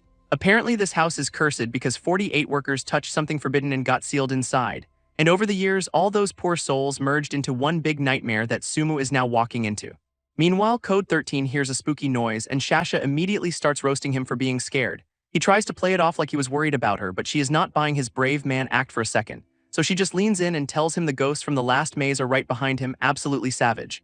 This mages also hear the commotion, with Tingzu Wan confirming the system alert about the merged workers. Inside the creepy house, Sumu finds an empty room filled with a sinister purple aura, and he is on high alert knowing something is about to jump out at any second. Our boy takes a cautious step forward, ready for whatever this place throws at him, when a sudden sound makes him whip around, finally facing the hidden threat. He knows these monsters are intelligent and do not have fixed spawn points, so he cannot let his guard down. Plus, that whole clear the dungeon without taking damage quest is really cramping his style. Then a horrifying goblin thing with a massive tongue lunges right at the screen. Hello, new sleep paralysis demon. This cursed worker leaps straight for our boy's throat, stats and all, but Sumu just casually one-shots it with a fire blast, barely dodging and calling it a close call. With the first one down, the room's dark energy starts swirling even more intensely.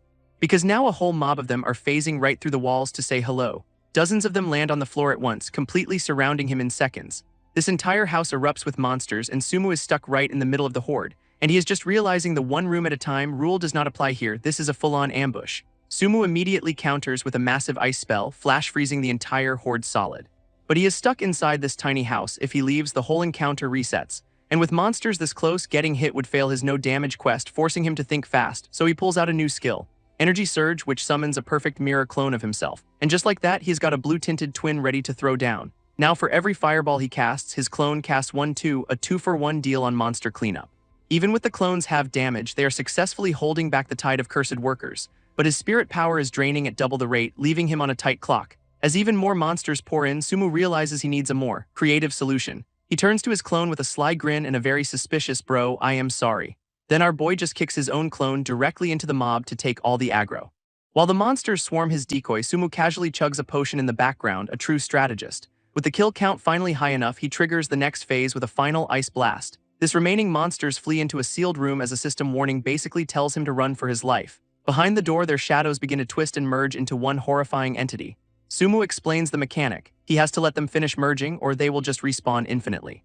From outside the shaking house, he notes that this whole dungeon is designed to crush newcomers. Meanwhile, Code 13 is lecturing the team to stay on their pillars no matter what happens. Shasha immediately roasts him, pointing out that the weakest guy with the worst gear sure talks a lot. And right then, a massive explosion erupts right in the middle of their formation. So much for that plan. This cursed worker's bodies start twisting together in a cloud of pure nightmare fuel. And out of the smoke comes the final boss, a horrifying flesh golem with a rebirth skill. Everyone is completely grossed out, and Tingzu Wan spots its nasty rebirth skill that lets it heal itself. This abomination then curls into a ball of screaming faces and comes rolling right for Sumu. Our boy immediately unloads a fire spell, chipping away at its health with a few solid hits. He sends it flying, but notes its resilience is insane, making critical hits almost impossible to land. Suddenly, a massive claw comes crashing down from above, and the team screams for him to watch out.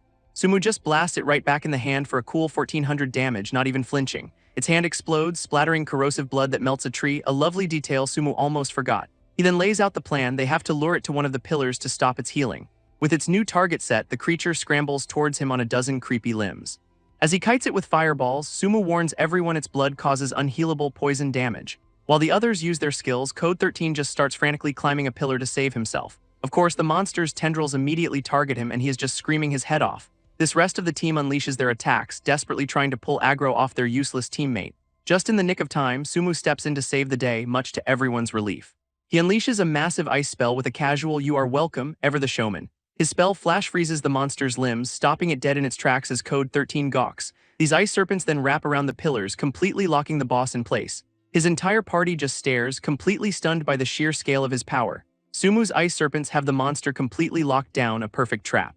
But the boss is not done yet, and the team screams for Sumu to dodge its next attack. He just blurs past its claws, earning another fastest man title for his trouble. Then he sees his opening, rocketing in to punch the abomination right in its many faces. With the monster pinned, Sumu taunts it to make a move, already setting up the finale.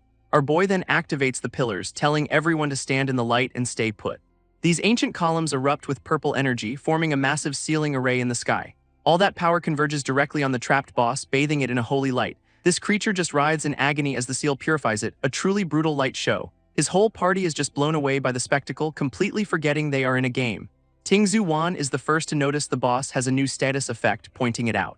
Turns out the seal disables its rebirth skill, leaving it totally vulnerable for 30 seconds. Getting the signal, the whole team leaps into action for the final DPS check. They unleash a flurry of attacks on the helpless monster, holding nothing back.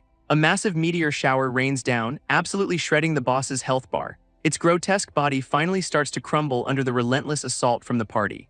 While Code 13 celebrates their victory, Tingzu Wan notices the corpse is still moving. This flesh golem dissolves, revealing the cursed workers now freed from the monstrous form. These freed souls kneel before Sumu, thanking him for releasing them from their dark prison. And as a reward, they offer up the only treasures they have left to the party. This boss drops 2 more chests, overflowing with gold and some very shiny purple gear. Code 13 is hyped, pointing out they got a 2-piece purple drop this time around. Sumu pops open a chest and his expression says he just hit the jackpot again. System messages confirm he got the frosted glass belt and shoes, a matching set. Both Tingzu Wan and Shasha are just completely speechless at his insane luck. Code 13 immediately declares he is buying the set for his mystery girl while Sumu just starts the auction.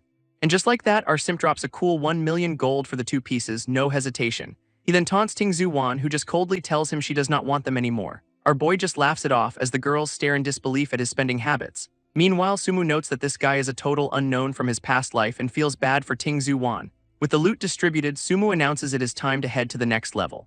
He leads the party down a long, ominous staircase into the temple's depths. Code 13 gawks at the creepy murals, guessing they depict some ancient monster plague. They enter the inner hall where a system message warns them to complete a trial or die. These rules are simple: no eye contact with the boss and you can respawn infinitely, which sounds pretty easy. Tingzu Wan roasts Code 13 for acting like a pro, who then asks Sumu for the plan. But Sumu just tells them they are on their own this time, leaving the team totally confused. He then explains with a terrifying smile that infinite respawns means they will be dying. A lot. Right on cue, a system alert confirms their fate as a horde of dust serpents emerge from the ground. Sumu orders a full-on Aya assault and Code 13 realizes he has no Aya skills. What a surprise. This rest of the team unleashes a massive Aya barrage trying to thin the herd of snakes. But these dust serpents just keep regenerating health, making every attack feel useless. Sumu realizes their healing is too strong to brute force without landing critical hits every time, so he just opts for overwhelming firepower, dropping a meteor shower on the entire room.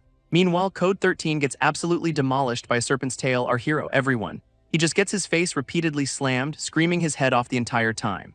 One of the mages has to bail him out with a heal, which he of course thanks her for by calling her long-legged miss. Despite their efforts, the serpents just keep burrowing out of the ground, an endless tide of monsters. Suddenly, all the sand in the room starts swirling into a massive, ominous tornado, and from it emerges the third boss, the faceless serpent queen, ready for her debut. Her eyes glow and Sumu screams for them not to look, but it is already way too late.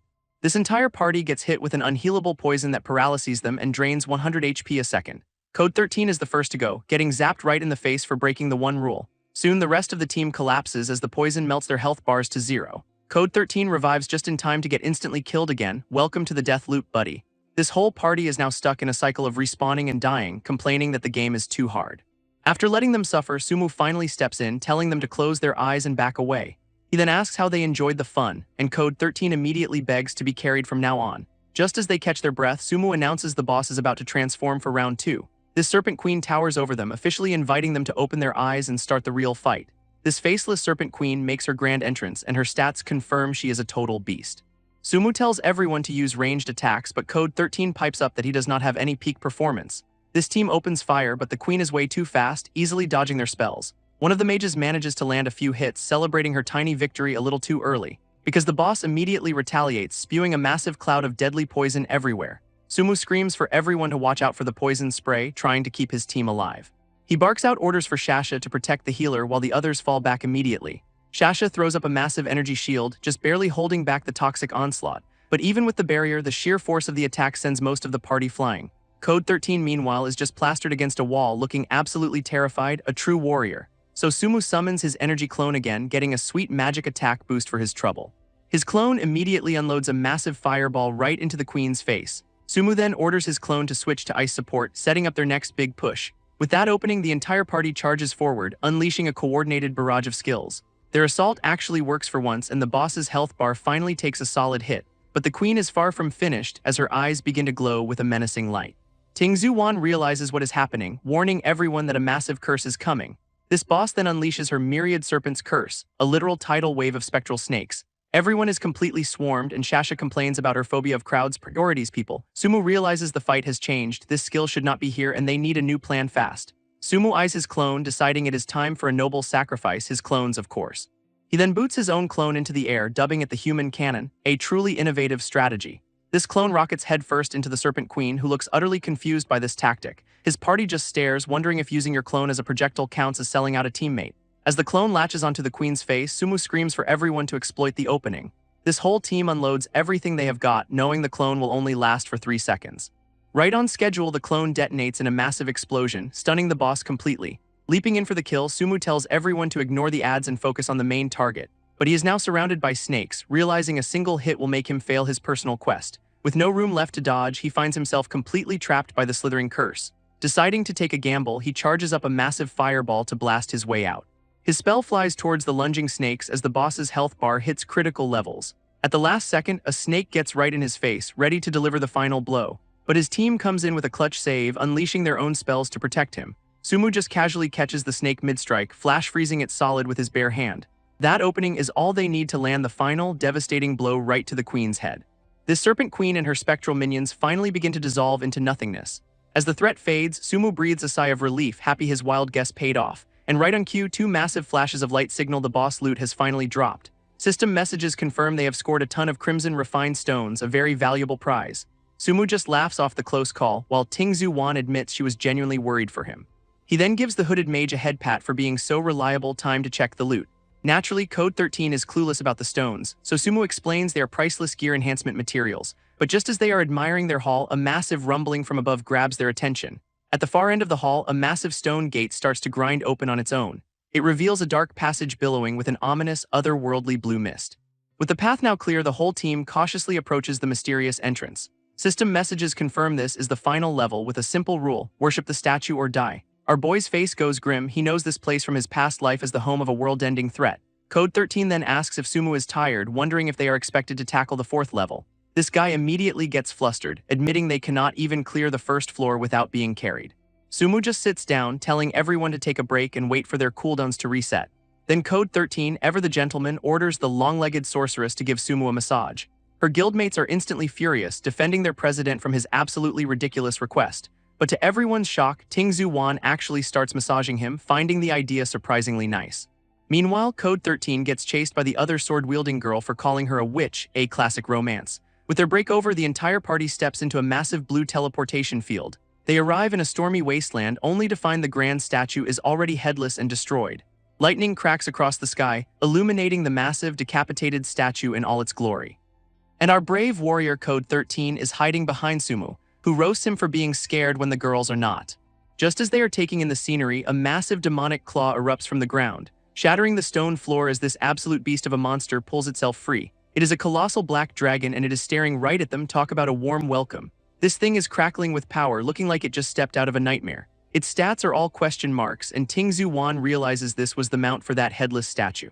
This dragon asks if they are devotees, and Sumu immediately starts bootlicking, swearing they are the biggest fans. With tears of blood, it commands them to avenge its master and protect the temple's artifacts. Then it offers them a baptism, blasting the whole party with beams of pure energy, giving them a massive stat boost, which Code 13 thinks makes him a god, but Sumu knows better. A system alert names the real threat, an alien called Apophis, and Sumu knows one wrong move means mind control. This quest updates with a dire warning: stop Apophis or the whole continent is doomed. Sumu steels himself for the challenge while Code 13 is just screaming for a fight. Classic. Suddenly, a massive glowing greatsword materializes out of thin air, and it rockets straight towards the unsuspecting black dragon's head. In a flash of light, the blade slices clean through the dragon's neck, a one-shot kill. This party can only watch as a shadowy warrior impales the dragon's severed head, pinning it to the ground in a brutal display of overwhelming power. This new arrival stands over the corpse, its silhouette radiating pure menace. And everyone gets a nice shower of dragon blood, their faces a perfect mix of shock and horror. And there he is, the big bad himself. The system confirms this is the destroyer star Apophis. This team realizes they are only alive because the dragon's barrier took that first apocalyptic hit for them. So naturally, they all volunteer to charge out and fight, insisting their new buffs make them useful.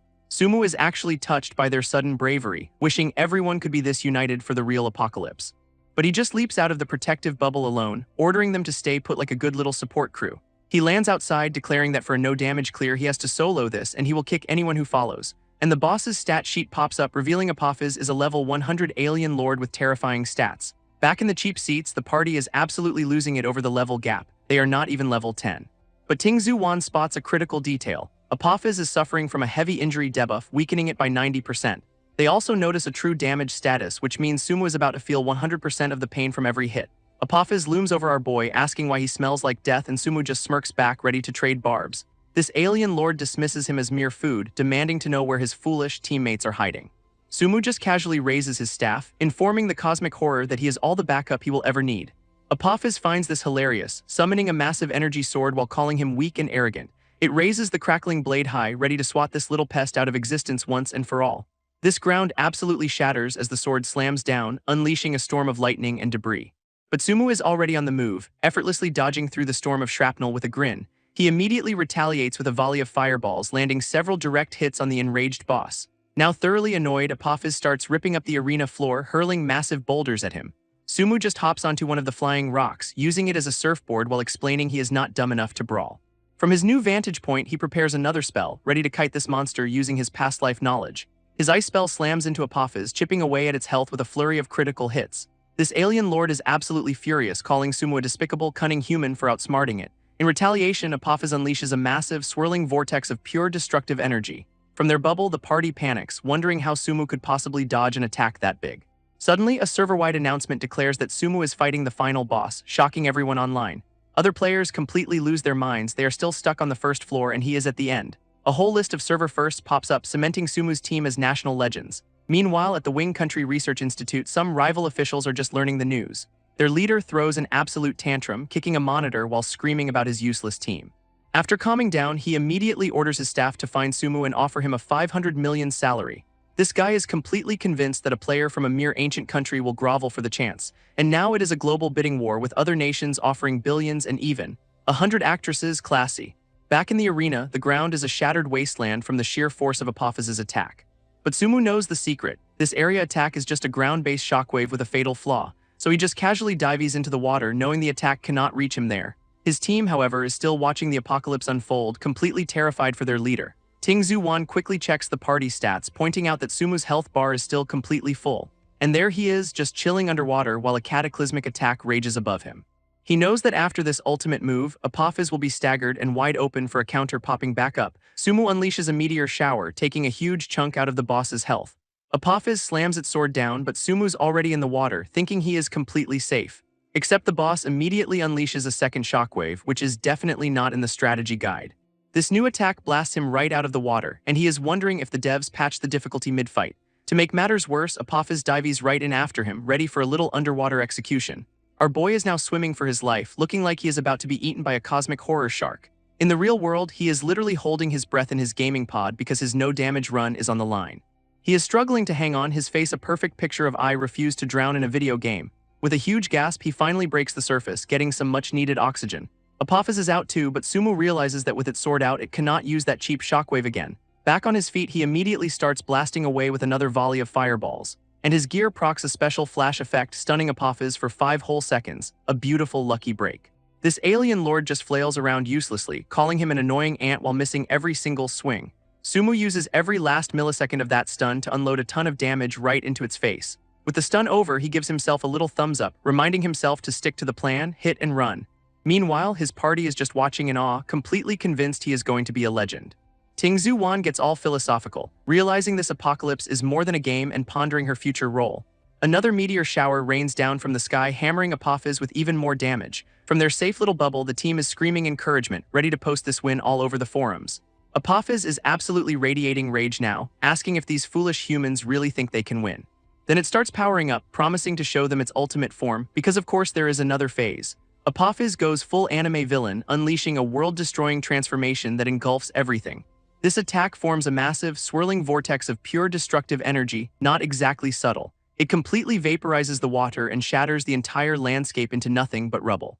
From their bubble, the party is absolutely losing it, calling it an undodgeable, map-wide apocalypse. Just then, their protective dragon barrier fades and they start panicking, thinking Sumu is toast. But Tingzu Wan pulls up the party stats, revealing Sumu's health is still full, and Code 13 immediately screams hacker. His name is still lit up on the roster, confirming he is alive and somehow dodged a nuke. Apophis stands there, all smug after its ultimate move, probably admiring its own handiwork. It even starts monologuing about how foolish humans are for daring to oppose the superior aliens. This party looks around the now empty arena, wondering where the boss even disappeared to. Turns out Apophis is on its knees, completely drained and cursing that dragon for its heavy injury debuff. Suddenly, a voice from above starts taunting the alien lord, calling it a worthless, pathetic being. His team is just stunned, trying to pinpoint where Sumu could possibly be hiding.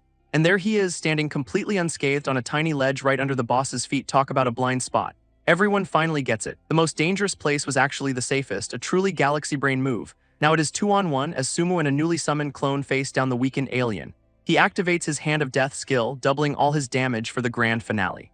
Both of them unleash a massive volley of spells, absolutely hammering Apophis with a storm of damage. With that final overwhelming assault, the boss's health bar finally hits 0. Defeated, Apophis gives one last villain speech about how humans just do not understand true power. Sure, buddy. Standing on the corpse, Sumu asks what right these alien rulers have to invade their world. His face twists with pure contempt as he calls the cosmic horror nothing but a joke.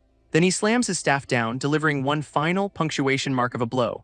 With its dying breath, Apophis promises they will meet again because of course it does. This massive alien body just shatters into a million pieces of light, finally defeated. A heavenly pillar of light now shines down where the boss once stood, marking the victory. And there is our boy, basking in the golden glow like a true chosen one. His team is absolutely losing it, with Code 13 screaming about how cool his boss is. As the last bits of purple energy fade, the real prize starts to materialize. It is a literal mountain of loot, and Sumu counts 12 epic tier drops, hitting the jackpot. Code 13 immediately offers 1,000,000 gold for 2 items, and Sumu is all business. A server-wide alert confirms their victory, listing a perfect kill on every single boss. Everyone else gets a D rank, while Sumu snags an SSS for a perfect no-damage clear. This announcement hits every server, shocking players all across the world with the news. Meanwhile, some poor saps are getting absolutely mauled by trash mobs. Talk about bad timing. Even organized raid teams can only stare in disbelief at the global announcement. This world chat erupts into chaos, with everyone either praising or trying to recruit Sumu. Back home, players are kicking themselves for not joining his party when they had the chance. With the dungeon cleared, Sumu officially disbands the team, telling everyone to log off and rest. Tingzu Wan gives him a little wave, promising to see him later. The ship is sailing, people. Back in the real world, it is a peaceful night in the capital of the ancient country. Tingzu Wan is just chilling at home, looking absolutely exhausted from their apocalyptic dungeon run. As she gets up to stretch, her phone starts buzzing off the hook on a nearby table. Her company group chat is absolutely exploding with praise and a whole lot of gossip about Sumu. She just ignores the calls from jealous guild leaders and hops in the shower. Let him stew. Meanwhile, Sumu is still in game, staring down into a chasm where the alien invasion source lies hidden. Suddenly, a mysterious voice calls out to him, and our boy looks up, completely caught off guard. It is the spectral form of the earthly black dragon, whose soul is finally free after the boss fight.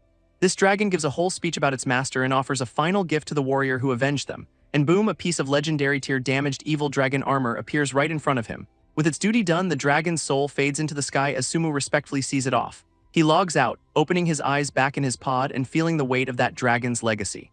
Our boy gives a big stretch, deciding to enjoy the peace before the real chaos kicks off tomorrow. After a good night's sleep, he logs right back in, spawning into a quiet town square. He opens his server-first treasure chest and gets an absolutely insane haul of rare loot and materials. His DMS are getting spammed by Code 13, who is freaking out about the recruitment offers, including one with fringe benefits. Sumu just ignores him, checking out his new epic staff and his shiny new level 10 stats. He also finds a mysterious map fragment that points to some powerful evil being's secret treasure. Then he pulls out that legendary armor piece, ready to use a special scroll to identify its true power. Elsewhere, Tingzu Wan seems a little hesitant to move on, looking sad about leaving her friends behind. Elsewhere, Tingzu Wan gets a call from her boss while still in her towel. This shadowy figure gives her a critical mission for the company, citing her connection to Sumu. Her new assignment is to join Sumu's guild Fengshen Valley, an order she was clearly expecting. This boss tells her to get close, gain his trust, and then drops the super classy "as a woman you know what to do" line. Back in the game, she sends Sumu a private message, formally asking to join his guild. Our boy is stunned she'd abandon her own guild, realizing her corporate backers are making a play for him. He immediately lays down the law, warning her that his guild will not be a corporate pawn and he will not tolerate betrayal. Tingzu Wan agrees, promising to help the guild while also claiming this is her personal wish. And Code 13 absolutely loses his mind, changing his name to Dark God to impress the new girl, Peak Simp Energy. Sumu summons them to the guild hall where the newly named Dark God and Tingzu Wan appear. This guy immediately starts laying it on thick, calling her long-legged lady and trying to hype up Sumu. He then declares himself second brother and her third sister, much to her visible confusion. Sumu tells him to cool it before getting down to business, choosing a main city for their guild. This game world is basically a fantasy version of Earth, with different regions and cities mirroring real continents. Tingzu Wan suggests a popular sorcerer city, while Code 13 just vows to follow his boss anywhere. But Sumu drops a bomb. He has decided they are going to Winter City in the Kunlun Mountains. Tingzu Wan immediately flags this, pointing out that Winter City is an SSS-level danger zone. She explains you cannot even teleport there, and the journey alone could get your account permanently deleted. Our boy just gives a smug little smile, saying he is already aware of all the risks. As she keeps trying to warn him, Code 13 notices she is genuinely worried, not just putting on an act. Sumu just brushes off her concerns with a smirk, saying high risk means high reward. She finally gives up and leaves, while he tells Code 13 they are leaving tomorrow and mutters that women slow him down. Ouch. Code 13 is just amazed by his boss's focus, then reports that the world is buzzing with rumors that Sumu's a traitor. Before leaving the starter village, Sumu gets a final SSS rank quest completion from the chief. This old man hands him a disguising cube, which is perfect for going incognito later on. He then accepts the main quest to head to a major city, already eyeing that SSS difficulty zone. Standing in the town square, he gives a whole speech to himself about getting strong for the apocalypse, and as for all those foreign recruiters trying to poach him, he has got a special message for them. He makes a server-wide announcement declaring his loyalty to the ancient kingdom and telling everyone else to back off. Back in the real world, we get a shot of a modern, bustling city. Sumu's just chilling in his chair, thinking about his parents before his big journey tomorrow. He gets a text from his dad who sends him some cash and says he and mom are busy with research. This hits him hard as he remembers how they sacrificed themselves for him in his past life. While relaxing, he is also keeping an eye on the game world, watching other players grind and stream their progress. He notes how the in-game economy is already taking shape, with guilds forming around crafting and services. Elsewhere, a mysterious woman is sipping wine while researching main city choices on her computer. She takes a thoughtful drink, clearly planning her next big move in the game. This purple-haired beauty wonders where she should go in this massive apocalyptic world. This game's title screen flashes, reminding us of the world they are all playing in. And back in game, Sumu cashes in another hidden quest reward, getting a cross-class skill for his perfect run. Sumu checks out his new skill book, which is a massive 50% heal for sorcerers. Guess he is a part-time cleric now. Next up, he pulls out that disguising cube from the village chief, knowing he needs to go incognito. As the cube activates, he figures if he has gotta change his face, he might as well upgrade to premium handsome. And there is the new look. He introduces himself as Mu Shen, looking like a final boss from a romance novel. Right on cue, the newly named Dark God rushes over, screaming that his boss is finally online. This guy proudly flexes his new, fully enhanced purple gear set, looking for some praise. He is completely baffled by the new face, but Sumu just casually tells him it is a simple appearance change. Dark God immediately starts fawning over Sumu's legendary armor, saying his own +9 gear now looks like trash. With a smug little smile, Sumu just shuts him down with a simple, "No, you cannot get it, ice cold." Then the guy notices Sumu's entire set is fully +9 and absolutely loses his mind, asking how much cash that cost. Sumu claims it was just a few hundred, while Dark God whines about breaking 3 weapons just trying to hit +10. Our boy tells him to quit complaining so they can hit the teleporter, and Dark God is instantly hyped again. Sumu double-checks if he is really ready for an SSS-level zone, prompting a whole speech about his boring rich kid life. This sob story makes Sumu comically cry, begging him to shut up while Dark God keeps piling on the flattery. Suddenly, Tingzu Wan teleports in, and Sumu asks why she cannot just warp them straight to their destination. Dark God immediately calls her third sister, telling her to get a load of the boss's handsome new face. She reveals she is wearing a special gear set he gave her, declaring she is absolutely coming along for the ride. Her loyalty impresses Dark God, who whispers to Sumu that she is definitely sister-in-law material, much to Sumu's annoyance. Now fully geared up as a healer, Tingzu Wan officially rejoins the party, and Sumu declares it is time to move out. This 3 of them stand united, ready to finally take on the legendary and deadly Winter City. This system confirms Sumu's absolutely insane choice, Winter City, the SSS-level death trap. With a flash of light, the teleport is successful, dropping them right into a frozen wasteland. They land on a platform in the Kunlun Mountains, and Dark God is already whining about the cold. A system message helpfully reminds them this place is a graveyard for countless warriors, great for morale. Sumu's just admiring the hyper-realistic graphics while his teammates are freezing their butts off. He then checks his skills and finds a new one. The Hand of Death has unexpectedly appeared. Turns out activating it requires a laundry list of absurdly rare materials. The grind is real. Just then, Dark God's passive skill goes off, warning them they have got company already. A massive level 13 snow wolf immediately lunges at them, ready to tear them apart. But before it can even blink, a wind slash cleaves it in two, one-shotted by an unknown party.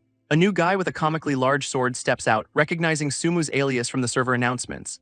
This dude is level 14 and carrying himself with the kind of smugness only a high-level player can muster. He brags about picking the same city, assuming he can just leech off Sumu's fame to get to Winter City. Then his face twists into a nasty sneer, telling Sumu he does not really have a choice in the matter. On his signal, an entire army of players materializes on the cliffs, completely surrounding our trio. Tingzu Wan notes these guys must have power leveled like crazy, skipping other content to get here so fast. Sumu, completely unimpressed, just deadpans. "So are you guys here to rob us?" This leader claims the road is blocked by a monster and offers to share intel as a supposed friend.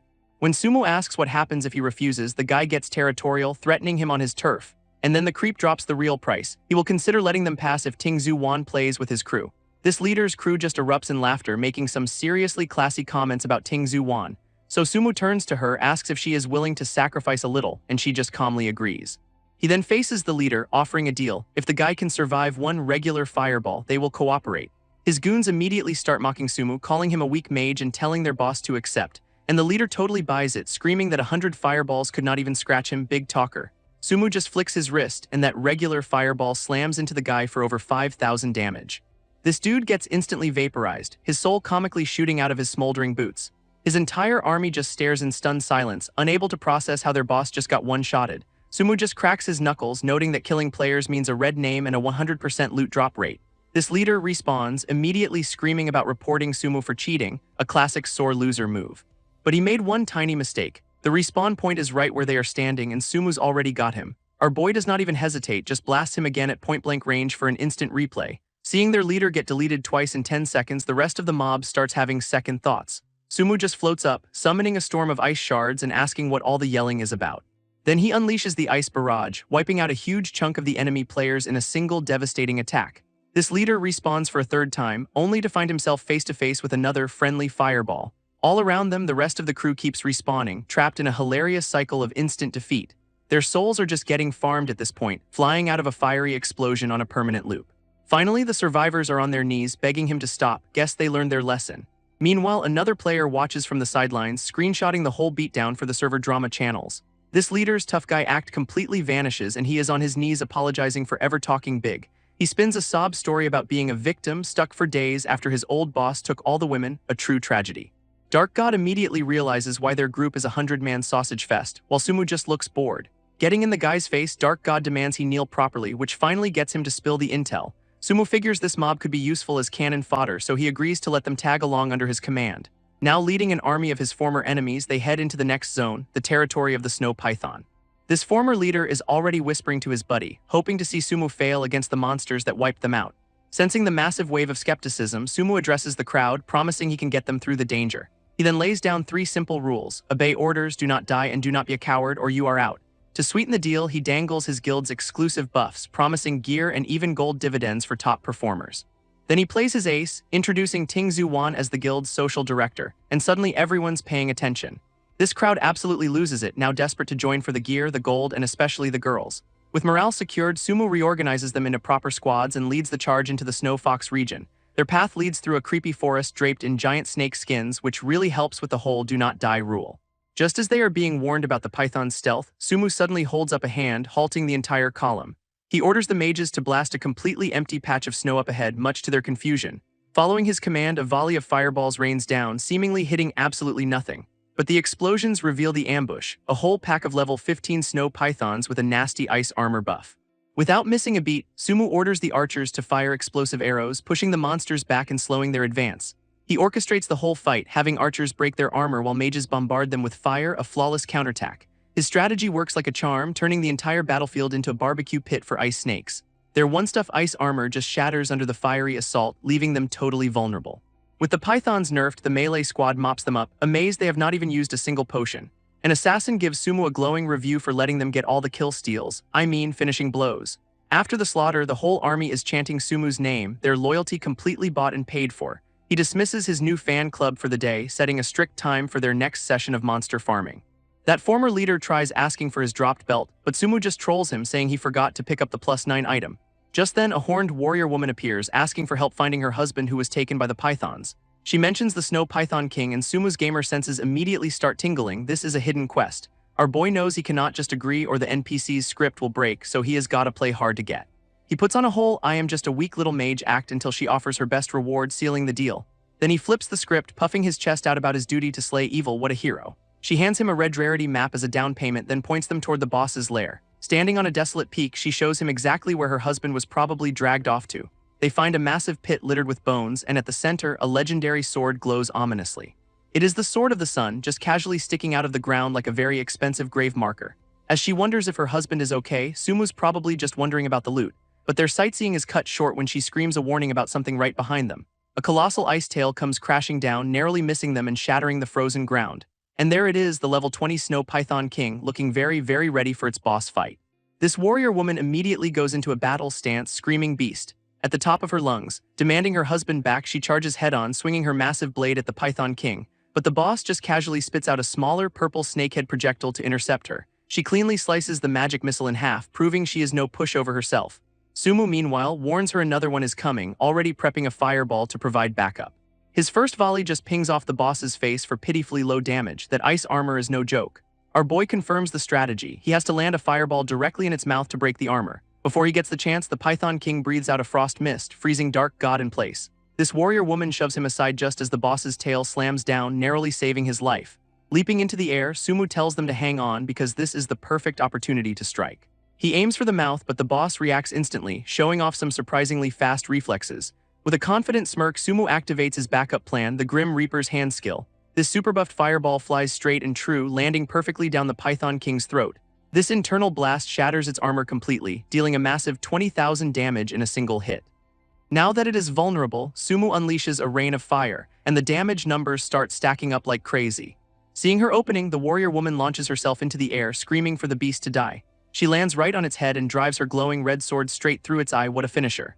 This Python King rears back in absolute agony as its health bar finally bottoms out. Its colossal body crashes to the ground, with the system confirming the Snow Python King has been killed. Standing over the corpse, the warrior woman finally breathes a sigh of relief, saying it is finally over. But the warrior woman is not celebrating, screaming that she still has not found her husband. Refusing to believe it is over, she drives her glowing red sword deep into the python's corpse. She proceeds to carve the massive beast open, desperately searching for any sign of him, and with a look of dawning horror, she finally finds what she has been looking for. It is his severed hand, confirming her husband was indeed eaten by the monster. In a tragic monologue, she clutches his sword, talking about how they cannot be separated even in death. Sumu just watches, realizing this quest is ending on a seriously depressing note. Turning to him, she makes one final request, and our boy already knows where this is going. She asks to be buried with her husband, which is a pretty heavy ask for a random adventurer. Even Sumu is a little moved by their story of undying love, or at least he is pretending to be for the quest XP. He honors her wish, creating a makeshift grave for the two lovers on a snowy peak. With the quest complete, a system window pops up with a boatload of rewards. Tragedy is profitable. He scores 2 single-use scrolls, one for a massive AI attack and another for a huge personal buff. Thanking the dead NPCs for their loot, Sumu logs out of the game, mission accomplished. Back in the real world, his chill session is interrupted by a call from a completely unknown number. On the other end is someone from the Empire, rewarding him for rejecting offers from other countries. They casually inform him that 30 million has been wired to his account as a little thank you. This caller then offers to handle any dissatisfactions he might have, specifically mentioning a Jiang Wan. Sumu is completely thrown because the person who saved him in his past life had that exact name. A sudden flashback hits, showing a chaotic battle scene with people screaming for a healer. This flashback reveals him on death's door with someone desperately screaming for a healer. A glowing green hand appears, casting a healing spell right over his chest. Through his blurry vision, he recognizes his savior. It is the woman from the phone call, Jiang Wan. She asks if he is feeling better, telling him to rest while he is just thinking she is an angel. Before he can properly thank her, she gets called away to deal with another monster attack. She wishes him well and has to go, leaving him completely starstruck by her kindness. Back in the present, Sumu has a full-on cringe attack, realizing he just acted like a big shot in front of her. He then makes a solemn vow to protect Jiang Wan in this life, repaying the kindness she showed him before. Logging back into the game, Sumu appears on a snowy plain, ready for the day's grind. But he is totally alone, wondering where the hell his new army of cannon fodder went. A quick check of his friends list shows Dark God is online, but the others are nowhere to be seen. Suddenly, his screen is flooded with panicked messages from Dark God. They have all been wiped out. This chat log is pure chaos, with his crew reporting they are being farmed at the respawn point. Sumu cannot believe it, wondering who would be dumb enough to target him specifically. Dark God gives him the answer he is looking for. It is the Madman Guild again. They are apparently camping the respawn point, and half the new recruits have already rage quit after losing gear. Just as Sumu's getting furious about his new army's morale tanking, Wan Shen logs in right behind him. He quickly explains the situation, and she is immediately ready to go kill some griefers, no questions asked. Meanwhile, the Madman Guild has captured Dark God, who is apparently trying to sneak a message out. Their leader is literally using a player as a chair while his goons surround the defeated crew, peak villain behavior. This Madman Guild is just wailing on Dark God, offering to heal him just so the beatdown does not end too soon. Their leader offers him a deal, publicly trash-talk Sumu in the world chat, and they will let him log off. Watching from afar, Wan Shen is ready to charge, but Sumu holds her back, worried about his new recruits losing their gear. That caution lasts all of 5 seconds before Sumu gets a terrifying grin, vowing to make them regret ever being born. He immediately pulls up the cash shop to buy a dual order, an item that forces a 2-hour no-escape deathmatch. In the party chat, Sumu gets the damage report before laying out a simple plan: kill their warlocks and he will handle the rest. To start things off, he pops that red rarity map from the last quest, unlocking a devastating new Aya fire skill. Sumu finally makes his grand entrance, and the madman leader is shocked, immediately mocking him for showing up. Still using a player as a throne, the guy taunts Sumu about his gearless team and demands to be called Grandpa. But Sumu is not even looking at him, his eyes are locked on the other guy with the glowing purple sword. It is the Madman Guild's vice president, a famous player from his past life, now rocking some seriously upgraded armor. This leader keeps running his mouth, telling Sumu to log off if he is scared, completely oblivious to the danger he is in. In response, Sumu just plants the dual order flag in the snow, officially challenging the entire guild. While the bosses are distracted, one of their assassins tries to go invisible, clearly planning a sneak attack. This VP gets a report that there is no backup, confirming their belief that Sumu came here all alone.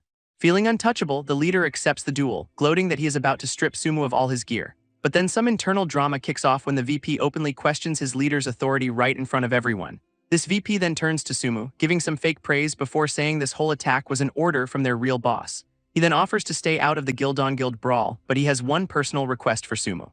And that request is a one-on-one duel to the death with Sumu after this whole mess is over. Wan Shen explains the duel's insane stakes. A loss means a full character wipe plus all your gold. Sumu accepts anyway, but the VP cuts in, reminding everyone about his own little deathmatch request. With some classic villain bravado, the madman leader accepts the duel, locking both guilds into the fight. This battlefield is set, showing Sumu's tiny crew facing the entire Madman Guild. The odds are just comical. With a massive roar, both armies charge and the sky immediately fills with a storm of magic. From above, Sumu's vastly outnumbered team braces for the overwhelming magical assault. His frontline tanks pop their shields, creating a barrier that barely holds against the explosive volley. From behind the shield wall, his ranged units unleash a furious counter-barrage of their own. This madman leader screams for his troops to break their formation, personally leading the charge. He gets right in Sumu's face, gloating about the level gap while winding up a massive axe swing. But Sumu just zips right past him, leaving the leader stunned as he makes a beeline for their backline. Moving like a total blur, he dodges every attack they throw at him, proving impossible to pin down. He lands right in their backline, unleashing fiery chaos as archers start screaming for a warlock to heal them. Their support line immediately scrambles, casting green healing spells to try and mitigate the damage. Just then, one of Sumu's assassins decloaks and guts a healer. The real plan is just getting started. This madman leader absolutely loses it, screaming for his frontline to fall back and protect their support. Meanwhile, Sumu is coolly directing traffic in the guild chat, orchestrating the whole attack perfectly. Totally enraged, the leader calls his own guild trash and decides he has to handle this himself. But as his warriors turn, Sumu unleashes that new Aya skill, raining fire down on their unprotected heads. Sumu just watches the chaos unfold, telling the furious leader he is thoroughly enjoying the show. This madman leader, high on his own supply of confidence, orders his goons to swarm Sumu. Instead of his fire scroll, Sumu pulls out a new one for Snowfall Dual Blades, time for a change of pace. He activates it, summoning 2 elemental swords and getting a massive stat boost, leaving the enemy totally confused. Their leader panics, screaming for his frontline to charge immediately and not give Sumu a second to breathe. Multiple axes slam into him, but each one only deals a single point of damage, a truly pathetic display. With a smirk, Sumu just unleashes a swirling ice attack, flash freezing everyone who got too close. Even the guild leader is caught in the blast, frozen solid with a priceless look of disbelief on his face. Seeing their boss get instantly deleted, the rest of the guild decides to just spam ranged attacks from a distance. A whole volley of magic just pings off him for 1 damage a pop as he charges right through it. He becomes a whirlwind of red and blue slashes, tearing through their ranks so fast they cannot even track him. Standing over the bodies, Sumu notes his health is down by half, but his elemental buffs are working perfectly. Just as he needs it, a green healing spell washes over him. It is Wan Shen providing that crucial backup. She tells him to stay focused because her job is to keep their MVP in the fight, even if she is hurt too. Our boy seems genuinely caught off guard by the support, offering a quick word of thanks. But in that split second, the madman VP appears from nowhere and stabs Wan Shen right through the chest. This resurrected guild leader starts gloating, laughing that now Sumu's nanny is gone, he is completely defenseless. And that is the last straw. Sumu's eyes glow with pure, unadulterated rage, calling them bastards. A massive wave of power erupts from him as he completely loses his cool, ready to end this. He floats into the air, summoning a storm of fire and ice, calling the cowards out for a real fight. Deciding to go all out, he thinks about that other scroll he was saving. Looks like later is now. Sumu finally unleashes that scroll, screaming out the name of his new favorite party trick. A massive sword made of pure fire descends from the heavens, aimed right at the enemy guild.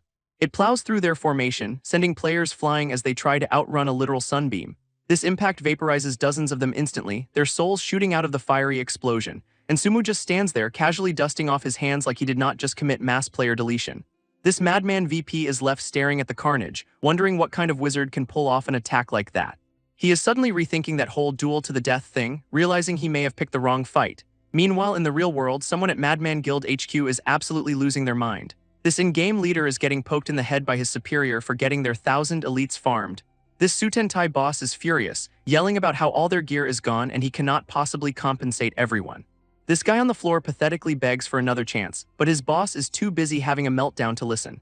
Then a new voice enters, calling the boss trash and telling him to shut up. Looks like there is a bigger fish. And surprise, the real guild master is the VP, the Madman Emperor, who has been running things from his high-tech pod back in the game. The VP calmly admits he misjudged Sumu's power and asks about their duel. Sumu knows this guy's reputation as a lone wolf who finds hidden treasures. He is definitely hiding a trump card. This VP then lies that his boss wants him to give up the duel, probably to gauge Sumu's confidence. Our boy just shrugs, basically asking him to spit it out and stop wasting his time. A quick flashback reveals the VP's legend. He once single-handedly destroyed an entire guild for crossing him. Sumu realizes this guy is stubborn and incredibly dangerous, making this a much bigger problem. In the real world, the Sutentai guy tries to forbid the duel, but the Emperor reminds him who actually built this guild from nothing. Inside his high-tech pod, the Madman Emperor is absolutely buzzing, deciding he really wants this fight.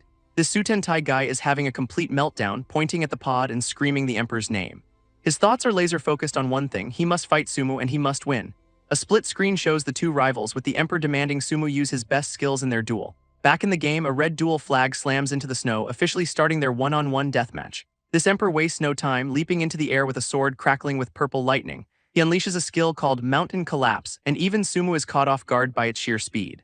Sumu's crew watches the massive explosion, stunned that a warrior class can have such a terrifying attack. Some resurrected madman goon starts taunting them, explaining that skills can be enhanced. What a genius. Wan Shen immediately claps back, calling him trash and reminding him they still killed him anyway.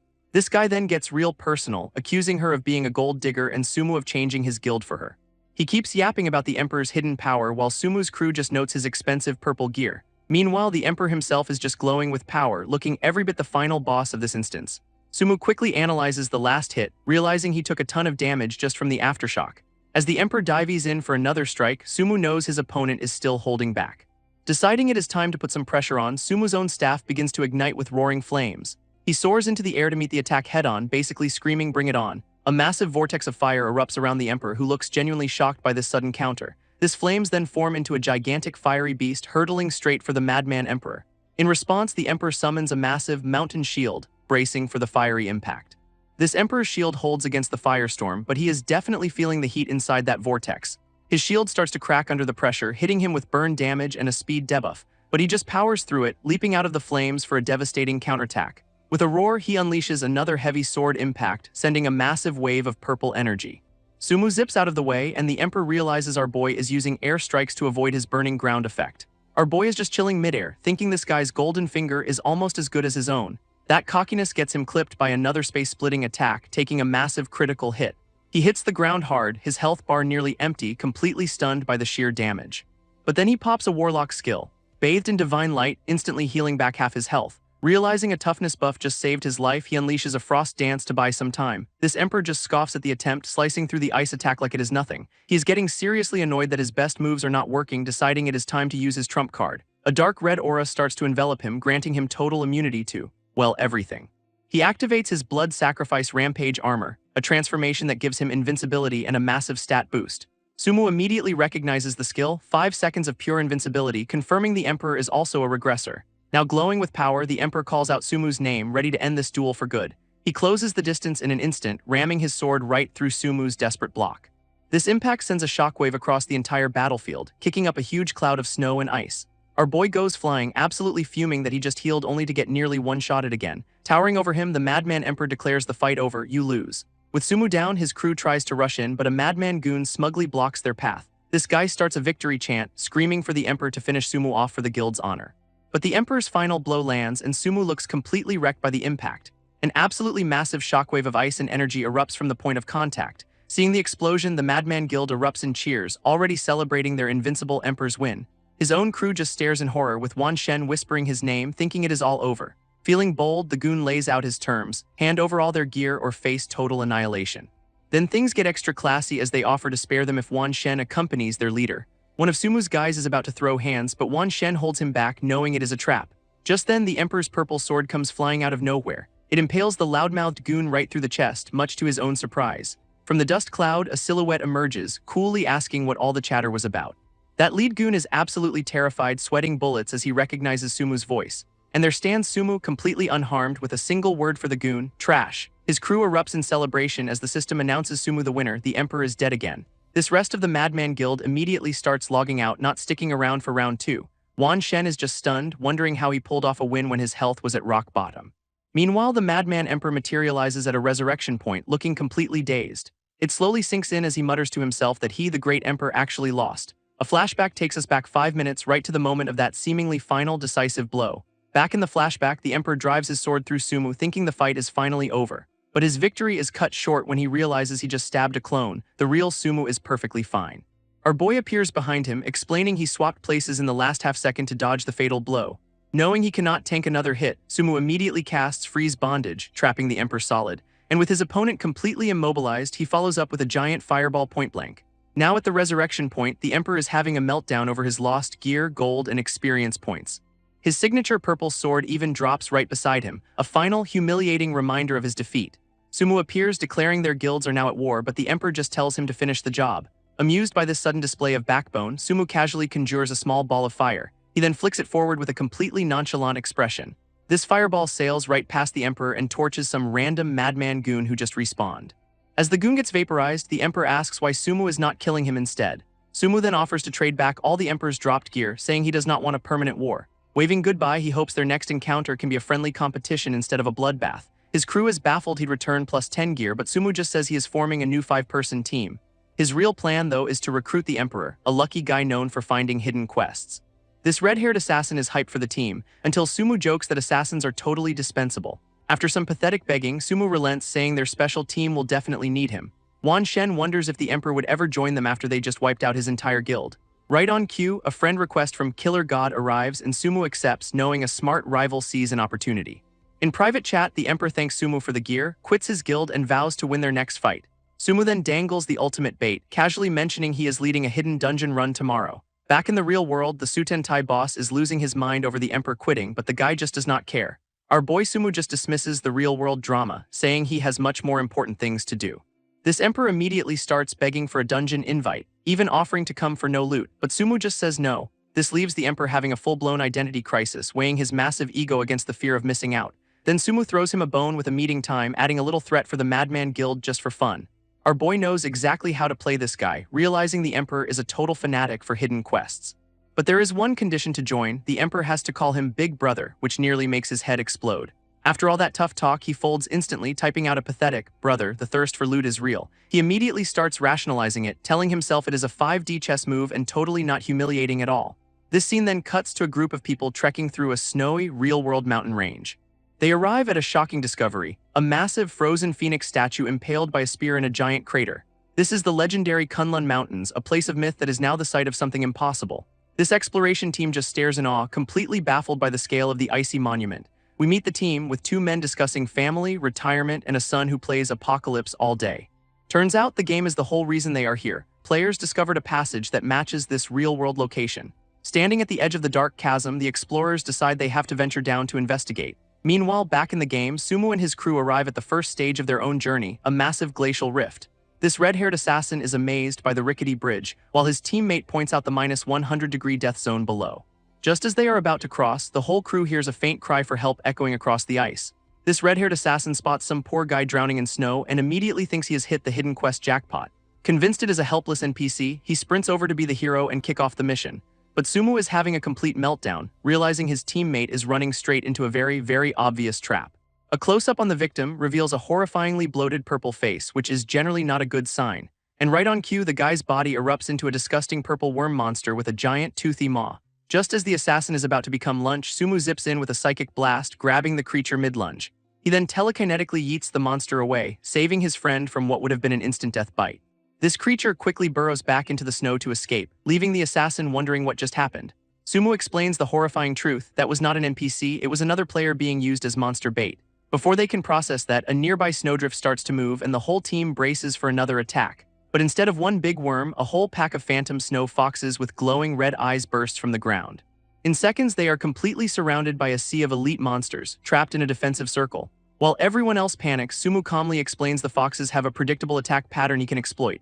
He demonstrates by firing a spell right where a fox is about to land, proving they always jump before they strike. This fox leaps directly into the explosion, taking a massive chunk of damage. The pattern is confirmed. With the strategy set, he orders the warriors to form a shield wall while ranged attackers pick off the foxes.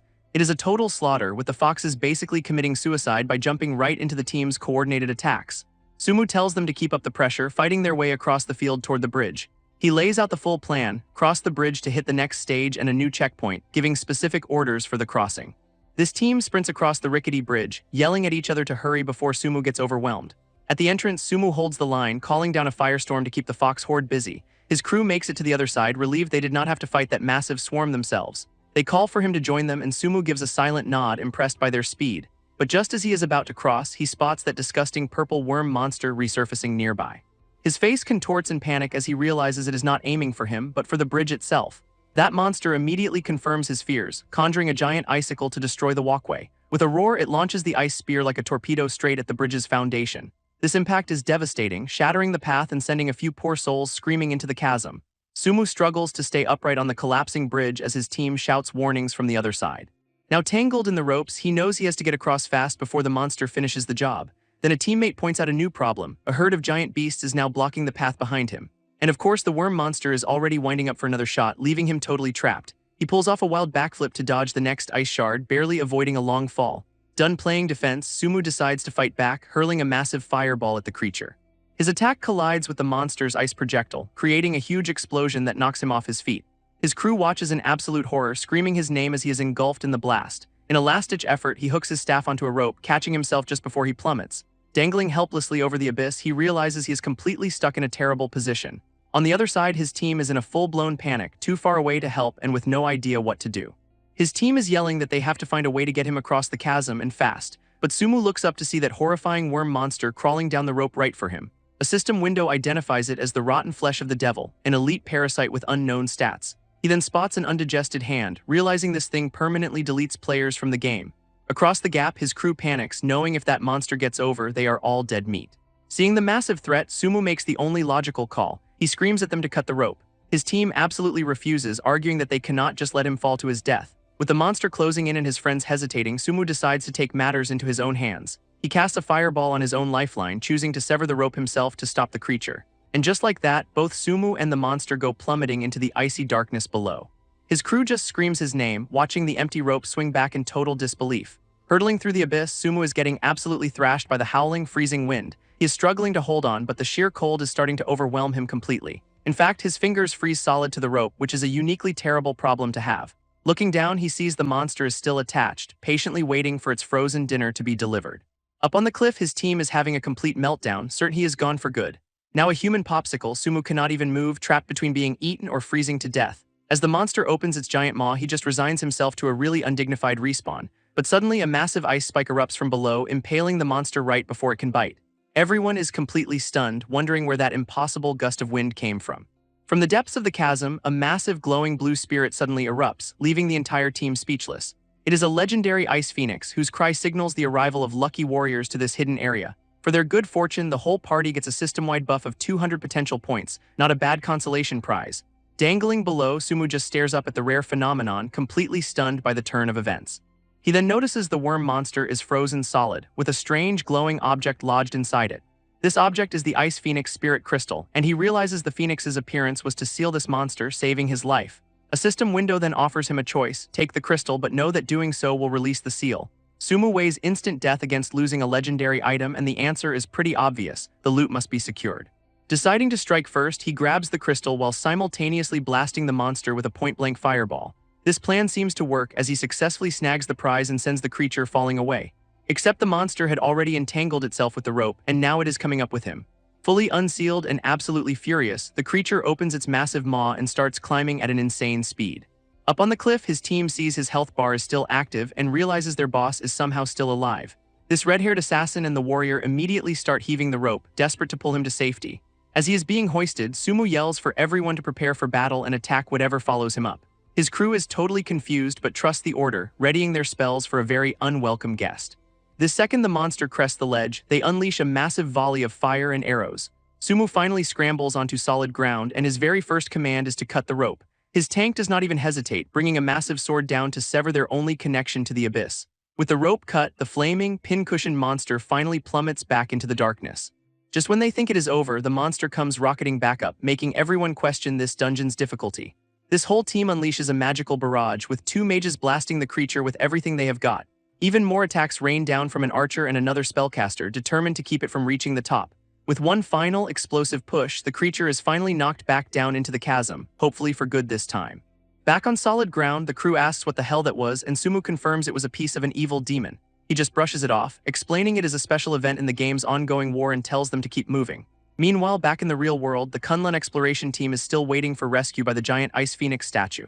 Inside their tent, things have gone horribly wrong. An ancient, extinct centipede is currently latched onto an old man's leg. One of the researchers finds out it hates fire, which is, super helpful in the middle of a blizzard. This old man, seeing no other option, just screams at his subordinate to literally burn his entire leg. Without hesitation, his teammate douses the leg in fuel, making the giant bug squeal in protest. He then insists they light it immediately, figuring a burnt leg is better than no leg at all. Questionable logic, but we will go with it. His subordinate grimly obliges, setting the man's leg and the centipede ablaze in a desperate move. Through sheer agony, the old man endures the flames, literally cooking the monster off his own body. This flaming bug finally detaches and scurries away, immediately targeting a new, less on fire victim. But the glasses-wearing guy intercepts it with his bare hand, getting stabbed for his trouble. It lunges right for him, probably aiming for a more vital spot than a hand this time. In a flash, he whips out a metal pot and expertly traps the fiery little nightmare inside. Breathing a sigh of relief, they all agree they have probably stumbled into something way above their pay grade. Staring at their new pet in a pot, they wonder if this cave is a tomb of the gods, which would explain the prehistoric horrors. This researcher adds that besides the bug, he saw something else down there, and he is not sure if it is dead or alive. Their leader gives the standard stick-together order, and the team immediately agrees to go get food and water. Two members brave the raging blizzard, one heading into a supply tent while the other stands guard. But then they look up and realize the giant Ice Phoenix statue has somehow completely changed its position. Back in the game, Sumu's crew reaches a snowy pass, taking a much-needed break before tackling the next section. He gives them a side quest to collect glowing white flowers, promising a big reward for whoever finds the most. A woman on the team complains about the task, but then immediately pivots to asking for his contact info. She then drops a bombshell, revealing she knows he is the hidden boss and that he saved her in a past life. Sumu, completely unfazed by this revelation, just looks at her and says he trusts her. This woman, Mu Shen, is clearly moved by his faith in her, thanking him with a warm smile. Meanwhile, in the real world, a massive crowd is gathered for a live gaming tournament, watching the finals on a huge screen. In the audience, a guy with a popsicle tries to impress a girl by predicting the match while his friends call him out for it. On stage, an archer named Yue Mo uses a blink skill to perfectly dodge a warrior's heavy attack. She instantly counters, charging up a massive glowing arrow that has her opponent on the defensive. With a final, devastating arrow rain, she completely overwhelms the warrior and secures the victory. This girl is amazed, and our popsicle-wielding expert smugly explains the archer's winning strategy. A winner's screen reveals Yue Mo is from a top-tier guild, which explains her incredible skill. Then another woman tells the pink-haired girl, Luo Jiusi, that it is her turn, mocking her for being only level 12. This woman publicly shames Luo Jiusi, calling her a loser and insulting the guy she is talking to. She gets right in her face, telling her that her mage class is trash and demanding she either fight or quit the guild. With the crowd cheering for a fight, Luo Jiusi declares she will lose with dignity, not that she will lose at all. Then she immediately turns to the popsicle guy, begging him to be her master and save her from total humiliation. He scoffs at her bribe of a midnight snack but agrees to help anyway because a man has his principles, I guess. Luo Jiusi logs in, her level 12 mage character materializing in the arena, ready for a beatdown. In a private chat, he discovers her build is a complete train wreck, a mage specs for tanking, wearing gear because it looks good. As the battle begins, the two players sit in their pods while their avatars face off on the massive screen. Meanwhile, two men in suits watch from above, one noting that the archer would be even meaner if she knew Jiusi's real identity. This blonde guy, Chin Lang, reveals he is tired of the archer anyway and is way more interested in the pure Luo Jiusi. Back in the fight, the archer Yue Mo lands the first shot, hitting the mage dead on for a solid chunk of damage. Her new coach is absolutely losing it, screaming at her to dodge while she just panics, waiting for instructions. Following his frantic orders, she uses a wind skill to sidestep a volley of 3 arrows. He then tells her to pop a shield, and she manages to summon a magic barrier to block the next hit. Unfortunately, the shield immediately shatters because of course it does, and she takes more damage. Yue Mo mocks her efforts, charging up a massive arrow rain skill to finish this pathetic display. Seeing the incoming area of effect attack, her coach tells her to get a fireball ready on a 3-second countdown. Right on cue, she unleashes a big fireball, which is exactly as impressive as it sounds. This crowd, however, goes wild, thinking this is some 200-ick counterattack to catch the archer off guard. And somehow it works, landing a critical hit right in Yue Mo's face, a truly glorious moment. Now completely enraged, Yue Mo activates her ultimate skill, a thunder arrow, to make this level 12 nobody pay. This audience instantly recognizes the high-tier purple skill, declaring the match officially over for our girl. Her new master is not having any of that losing with dignity nonsense and orders her to start extreme operations. Following his command, Luo Jiusi immediately throws up a wall of ice thorns to defend herself. This completely throws off the archer, whose ultimate skill suddenly loses its target, a classic case of overconfidence. With Uemo stuck charging, the coach gives a precise command to sidestep just a little bit. Uemo is absolutely fuming, realizing this pathetic mage is getting expert help from the guy next to her. She taunts Luo Jiusi for relying on a man, while the coach preps her for a perfectly timed counterattack. He gives her a 1-second countdown, telling her to get ready to fire at 11 o'clock. This second the ice shatters, she unleashes a blinding light spell that hits Uemo right in the face. Now the crowd is going wild, suddenly convinced this level 12 mage is a tactical mastermind. Blind but still furious, Uemo powers up her thunder arrow again, refusing to let this humiliation stand. Luo Jiusi just starts spamming basic fireballs, forcing the archer to either tank the hits or waste her ultimate. Her coach tells her it is time to test her luck, calling her a little fool for a bit of tough love. Uemo finally lets the thunder arrow fly, landing a massive critical hit that sends Luo Jiusi crashing to the ground. But her coach just yells that the archer is out of mana and to keep attacking until she is defeated. This audience watches as the high-level archer gets relentlessly pelted by low-damage fireballs, a truly humbling sight. Then one of her fireballs triggers a passive skill, unleashing a fire falling from the sky. A massive meteor shower of fire rains down, completely engulfing the stunned archer in flames. Uemo barely survives and lands a final shot, smugly declaring victory over the fallen mage. Just as the crowd laments her loss, someone points out that her skill has triggered asterisk again. And Uemo looks up in pure horror as a second meteor shower comes screaming down from the sky. This second meteor shower absolutely engulfs Uemo in a massive, screen-shaking explosion. On the main screen, the announcer calls it a draw, but the system immediately flashes wrong. This crowd goes absolutely wild, pointing out that Luo Jiusi is somehow still standing. Turns out her gear has a passive that lets her survive a fatal blow with 1 HP, a total game changer. With her rival defeated, Luo Jiusi strikes a victory pose, celebrating her completely luck-based win. Back in the real world, she is cheering her head off while Uemo just seethes with the fury of 1,000 suns. After logging out, Luo Jiusi looks around for her senior, but the popsicle-wielding coach has already vanished. He just sends her a text congratulating his little fool before bailing on the promised midnight snack. What a guy. Elsewhere, Sumo is just brushing his teeth, trying and failing to get a hold of his globetrotting researcher parents. He then checks his phone to see a report from his team. They collected over 8,000 of those white flowers. Logging back into the game, Sumo gathers his crew and starts divvying up the flowers for the next big task. He then pulls out the legendary Ice Phoenix crystal he nearly died for, admiring its incredible stats. Realizing this item was worth the risk, he decides it is finally time to build a proper, reliable guild. A system notification immediately announces that he has promoted 2 members to vice president. This red-haired assassin is ecstatic, while Sumo just smirks, thinking a good member is one who spends money. At that moment, a heavily armored warrior with a massive greatsword approaches the group. Everyone recognizes him as the Emperor of War, a legendary player who recently left his old guild. Then, to the entire team's shock, a notification reveals this top-tier player has just joined their guild. Sumo shakes his hand, welcoming him but also warning him that once you are on his boat, you cannot leave. With his new core team assembled, they all pose, ready to take on the Snow Forest Altar hidden dungeon. Sumo kicks things off with a friendly warning. This hidden dungeon is so dangerous his friend got wiped out instantly. Shen immediately picks up on the friend part, realizing Sumo has access to some seriously exclusive intel. Inside, the red-haired assassin spots a glowing, ethereal old man just standing there, looking very out of place. And his first genius move is to poke the spooky ghost statue, basically asking for trouble. It immediately shatters, and he starts taking damage over time, panicking that he is about to die from curiosity. Sumo, looking completely unimpressed, just shoves one of the white flowers into the guy's mouth. His health instantly refills, and Sumo lays down the one and only rule: do not touch weird stuff or you are on your own. This very next hallway is, of course, lined with hundreds of the exact same ghost statues they were just told not to touch. While the Emperor of War mulls over the dungeon's mysteries, the assassin just wants to know what these creepy things are. Sumo explains they are shells, the soulless husks of former people, which is not comforting at all. Naturally, another member of the team immediately touches one and it shatters, draining his health just like the first guy. As this new victim screams, Shen calmly opens her spellbook, ready to deal with the latest idiot. She casts soul imprisonment to stop him from moving so the team can shove a healing flower down his throat. After being saved, the guy claims the statue moved first, which is why he touched it, a truly bulletproof defense. Sumo clarifies that it is just a hallucination and the flowers are basically an antidote to the dungeon's mind games. So now the entire raid party has to stand there and choke down these disgusting, bitter flowers to stay sane. With their wits about them, they finally reach the next area, a massive, open basin made of ice.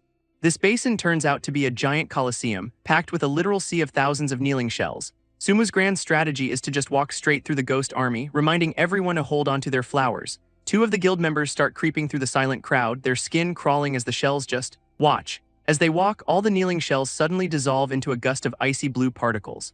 This particles whip past the team, and the red-haired assassin gags, convinced he is being hit with bits of dead people. All that ghost dust then swirls into the air, converging on a massive crystalline altar in the center. A giant glowing blue spirit materializes on the platform, welcoming the first living people to arrive in ages. He notes they smell like the purification flowers he likes and invites them to check out his lonely little altar. Right on cue, a system notification pops up, offering a quest to enter the altar and find the secret behind the shell. Sumu immediately orders everyone to accept the mission, ready to dive headfirst into the new challenge. This entire guild is then teleported onto a circular platform inside the altar, surrounded by a glowing grid. But Mu Shen immediately points in horror at what is waiting for them just outside the circle. That entire army of thousands of shells has suddenly stood up, and one guy confirms this is not an illusion. This whole team starts to panic, realizing they are hopelessly outnumbered and surrounded on all sides. One member is already convinced they are about to get wiped out the second the fight begins. And to make matters worse, the entire platform they are on starts sinking into the ground like a cursed elevator. This whole raid party descends on their glowing platform, plunging deep into a massive, dark chasm. They finally land in a misty forest, where a notification reveals the altar's other name, the birthplace of the demon god. Another message explains the shells are failed products from a bloody experiment in a place called Dark Purgatory. Sumu, completely unfazed by the whole demon god thing, just tells everyone to get into formation. Their path takes them through a grim, narrow corridor lined with what look like prison cells. This red-haired assassin peers at a busted cell, asking if they have stumbled into a biological research facility from a horror game. Sumu then drops the terrifying logic bomb: if the shells are failures, there is probably a finished product lurking around. And right on cue, a single, ominous green light appears at the end of the pitch-black corridor. From the darkness, a horrifying, clawed hand slams down because of course the finished product is friendly. This thing is a backbone beast, an elite monster that gets stronger in the dark and can paralyze on hit. Sumu lays down the law: kill all the beasts to pass, but if you die you do not get resurrected until it is over. With the stakes set, one of the monsters immediately lunges at the party, screeching for a fight. This entire team unloads on it, pelting the creature with a coordinated volley of spells and arrows. Even after a massive critical hit, the beast just screams and keeps on coming, barely even phased. It finally collapses at Sumu's feet, seemingly defeated after that initial barrage. This Emperor of War scoffs that it was simple, but Sumu's face says, "You sweet summer child." He just smirks that it is not over as the dead beast behind him starts to split open and reform. This monster resurrects, and Sumu explains its gimmick: you have to destroy its bone spur or it just keeps regenerating. One of the guild's warriors steps up, ready to be the hero and chop that spur right off. His axe bounces off with a loud clang, and he is just stunned that his big attack did absolutely nothing. This beast immediately retaliates, stabbing the poor guy right through the shoulder for his overconfidence. Sumu yells out the real strategy: use fire to soften the spur, which makes it vulnerable to attack. So the mages switch tactics, focusing fireballs on the spur to weaken it before the melee fighters move in. But just as they are getting a handle on things, someone spots a whole bunch of new glowing lights behind them. It is a full-blown ambush. Hordes of spine beasts are swarming them from both the front and the back. This party is instantly overwhelmed, with members getting grabbed and screaming for someone to soften the spurs. One guy just yells to kill them fast, realizing they are about to be completely overrun by the regenerating monsters. This guild members are in full-blown panic mode as the beasts just get back up, screaming about how impossible this fight is. It gets even worse when they see the monsters gnawing on their fallen comrades, a real 5-star dungeon experience. Sumu watches the chaos, acknowledging they were caught off guard and the casualties are piling up fast. So our boy finally gets serious, activating his mental energy to create a perfect blue clone of himself. He then lays down the new plan, blasting the horde with fire while telling the warriors to focus on the spurs. His mirror image perfectly mimics the attack, doubling the firestorm and engulfing the entire corridor in flames. This fire applies a burn that shreds the beast's defense and speed, giving the team the opening they desperately need. With a monster properly weakened, the Emperor of War charges in and shatters its bone spur with a single decisive blow. This creature finally collapses and stays down, proving Sumu's strategy is the only way to win this. Now that they know what to do, the other melee fighters rush forward, ready to reap the harvest and smash some spines. Meanwhile, the red-haired assassin decides this is the perfect time to test out the new technique Sumu taught him. In a quick flashback, Sumu reminds him that assassins cannot just run in swinging, they have to fight smart. This lesson was to use his speed to find weaknesses, not just face dank monsters like an idiot. Sumu even demonstrated his deadly blade technique, a move so fast the assassin barely even saw it. Putting that lesson into practice, he zips around the beast, looking for the perfect angle to strike. He lands a clean, precise hit right on the monster's neck, aiming for that critical weak spot. Remembering Sumu's advice not to get greedy, he fluidly dodges the beast's counterattack. This creates the perfect opening for him to land a massive critical hit, taking the monster down in one shot. He immediately strikes a pose, bragging to Sumu about his solo kill while Sumu frantically warns him to look behind him. And just in time, Mu Shen throws up a shield to save his overconfident butt from a sneak attack. Some lessons die hard. With the strategy finally figured out, the melee fighters charge in to clean up the last of the regenerating beasts. Sumu gives the assassin a final warning not to let his guard down, which the guy just laughs off, a true professional. A system notification confirms they have cleared the level, resurrecting the fallen members who are just happy to be alive. This team debriefs, learning these monsters were a special reincarnation type way nastier than normal mobs. Mu Shen explains the grim lore. They are a twisted fusion of human bodies and evil spirits created through forbidden experiments. While the assassin rages about moral decay, Sumu just deadpans that this whole ordeal was not even an appetizer. After a quick recovery check, the party ventures deeper into the dungeon, heading for the next level. They arrive at a massive circular stone dial, and Sumu announces this next test is all about luck. A closer look at the dial reveals carvings of various world-ending bosses, including demon lords and the infamous Apophis. This entire team collectively loses their minds, realizing the system is about to throw an impossible boss at them. This red-haired assassin is convinced they are about to fight Apophis, which he correctly identifies as a death sentence. Sumu, calm as ever, just tells everyone to toss one of their white purification flowers onto a small pedestal. After they make their offering, a system message registers the names of all the challengers for this deadly game show. This wheel of purification then begins to spin, randomly selecting which raid boss gets to annihilate them. In a beautiful moment of team unity, everyone starts praying for an easy fight and definitely not Apophis. This pointer slowly comes to a stop, landing on a symbol of a winged, angelic-looking figure, never a good sign. It is official. Their opponent is the evil demon lord Blackwing Golden Crow, and Sumu immediately questions his own luck. A blinding flash of light teleports them to the boss arena, giving them 180 seconds to prepare for the worst. They materialize in a volcanic wasteland, so hot one guy complains his shoes are literally melting. Another member then points out the source of the problem. There are 10 suns blazing in the sky. Before the boss even shows, they are greeted by a fresh army of spine beasts, and the team is already convinced they are doomed. Sumu calmly explains they just drew the most difficult boss, and the guild immediately decides to ban unlucky people from making offerings. Suddenly, one of the 10 suns in the sky launches a massive fireball right at the monster horde. This fiery blast absolutely incinerates the spine beasts, blowing them to smithereens in a massive explosion. In a single, overwhelming attack, the entire army of monsters is wiped off the map before the fight even starts. A voice booms from the sky, warning all mortals to leave this sacred ground or be reduced to ash. This team collectively panics, yelling that they'd love to leave but were kinda teleported here against their will. Sumu, however, just points at the sky and starts trash-talking the boss, challenging the little golden crow to come down and fight. This angers the celestial being, whose aura flares so hot it literally sets one of the guild members' hair on fire. A blinding, star-shaped light then descends from the heavens, crashing down right on top of the party. When the light fades, the boss is revealed, a winged, spear-wielding warrior woman surrounded by golden flames. Her stat sheet confirms she is the Black Feather Golden Crow, a demon lord with a ton of HP and a nasty burning attack. But the guys in the party completely ignore the demon lord part, immediately falling for her and calling her a goddess. She is not flattered by their drooling, calling them foolish mortals as she readies a devastating attack. With a powerful swing of her spear, she unleashes a massive, swirling vortex of fire at the team. This attack slams into the front line, and everyone caught in the blast starts taking heavy damage over time. They all start screaming as they are engulfed in flames that will not go out, learning the burn doubles all incoming damage.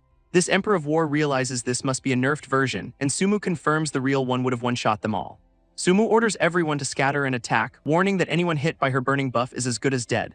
But as their attacks land, they do practically zero damage, leaving the team wondering why they are suddenly so weak. Sumu, with a very serious meme face, lays down the law: no fireballs or flaming arrows against the fire boss. He then immediately blasts her with a fire spell himself, leaving his guild to ask if he is cheating. Our boy just smirks, hitting them with the classic "we are not the same" line, a true leader. This boss just flies out of reach, leaving the entire ground-based party to complain about unfair mechanics. From her safe little perch, she unleashes a golden flame storm, because subtlety is overrated. This massive heat wave engulfs the entire team, slapping everyone with a nasty burn that ticks down their health. Declaring this is the only fate for mortals who challenge gods, she dives straight down for the kill. So Sumu orders all the mages to hit her with a frost spell to slow her down and boost their damage. A volley of ice shards pelts her mid-dive, and from the look on her face, she is deeply offended. Furious that a mortal dared to land a hit, she unleashes an even bigger firestorm to cleanse the area. This blast instantly cooks several party members who were apparently standing way too close together. One of the smarter members yells for everyone to spread out since the burn debuff makes them easy to wipe. She just tanks the incoming barrage with her shield, as a message warns them to watch for a specific HP threshold. Her health hits exactly 100,000, and she announces it is time to cleanse their sinful hearts with divine fire. Sumu suddenly screams for everyone to stop, then makes the weirdest request ever: "Give me the woman you like, quickly." This pervier members of the guild immediately start daydreaming about their favorite models and teachers. Great priorities, guys. He then turns to a female guildmate, telling her to think of a man she likes, and if she is stumped, to just think of him. Meanwhile, the boss is still charging up her ultimate burning heart attack, ready to nuke the entire field. Suddenly, all the guys in the party start having their life force violently drained away by some invisible force. This triggers a traumatic vision for Sumu of a woman desperately shielding his younger self, begging for his life. This boss's attack plunges Sumu into a traumatic flashback, forcing him to relive the hatred from his parents' deaths. But he fights it by focusing on a different memory, a kind woman who once found him and asked if he was okay. In his past, he saw this woman as a literal angel who saved him from despair. Their simple connection was the one positive thing powerful enough to anchor him. She had promised to always be there for him, a memory that shatters the boss's mental attack. Back in the present, Sumu's eyes snap open, completely clear and focused. This Emperor of War is shocked he is fine, but Sumu just explains he thought of someone important. He then gets hilariously offended that the female guildmate thought of asterisk him, calling himself unattractive, priorities man. With the mental assault broken, the Emperor of War and another fighter charge forward to break her shield. Her ultimate attack still erupts across the field, making the other guild members scream in psychic pain. This red-haired assassin complains about the agony while the others tease him for pretending his good thoughts were not supermodels. This boss is having a full-blown meltdown, screaming that it is impossible for mortals to have broken her ultimate skill. And it is because the rest of the guys countered her trauma-inducing attack with some very not suitable for children thoughts. She is absolutely disgusted, calling them shameless rats for using their pervy daydreams to disrespect a god. Losing her cool completely, she unleashes a fiery explosion across the battlefield, shouting that all must die. She gloats about the vast difference between gods and ants, ready to wipe them from existence. But her victory speech is cut short when she looks down and realizes her legs are suddenly encased in ice. Sumu and his clone appear, coolly informing her that even gods become ant food when they fall to earth. With his clone mirroring him, he prepares a devastating fire and ice combo, declaring the battle is already over. Their combined assault absolutely hammers her, stacking up massive damage numbers and shattering her divine pride. Sumu's combo lands with insane damage numbers, shocking even his own guild with the new power. Fired up by the opening, the rest of the guild charges in, ready to dogpile the weakened boss. With her defenses shredded, she gets absolutely buried under a storm of critical ice attacks. Her weapons fall from her grasp as she collapses, completely unable to believe a mortal could defeat her. Even on her knees, she is still clinging to her pride, muttering about how she is a god. Denial is a hell of a drug. Sumu walks up and gives her the classic "you call yourself a god" speech, calling her out for her selfish packs. She just laughs maniacally, spitting that good and evil are meaningless and only power matters. Pointing a finger, she calls Sumu's own aura impure, saying he is just as damned as she is. But Sumu is not here for a debate, unleashing a strange, glowing crystal from his chest. This boss recognizes it as an Ice Phoenix spirit crystal, panicking as it flies right at her. It slams into her, and she starts screaming as her very essence is violently purified by the artifact. Leaning in with a terrifying grin, Sumu promises this is just the beginning of his god-slaying career. This crystal finishes its work, absorbing her completely, and Sumu just calmly says he is looking forward to it. Mu Shen watches this whole thing, realizing this boss fight was way too personal and wondering if Sumu is just built different. A system window confirms he just got a legendary item, the Ice Phoenix Spirit Crystal, which has now leveled up. With the boss officially dead, a notification announces they have cleared the level and are being teleported out.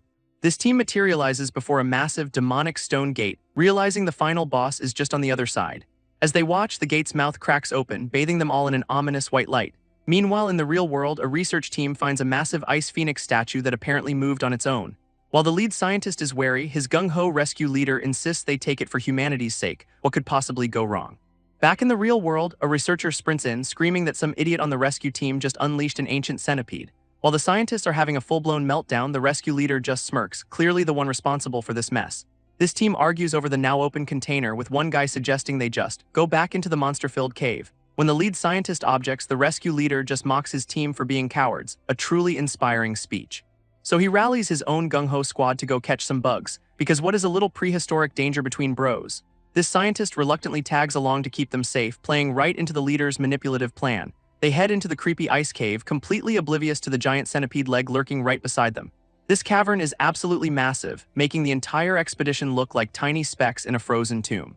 As they push forward, the scientist warns everyone that this is exactly where they found the hyperaggressive ancient creatures. But the rescue leader, Jai Wei, just scoffs and checks his revolver, confident he can shoot his way out of any problem.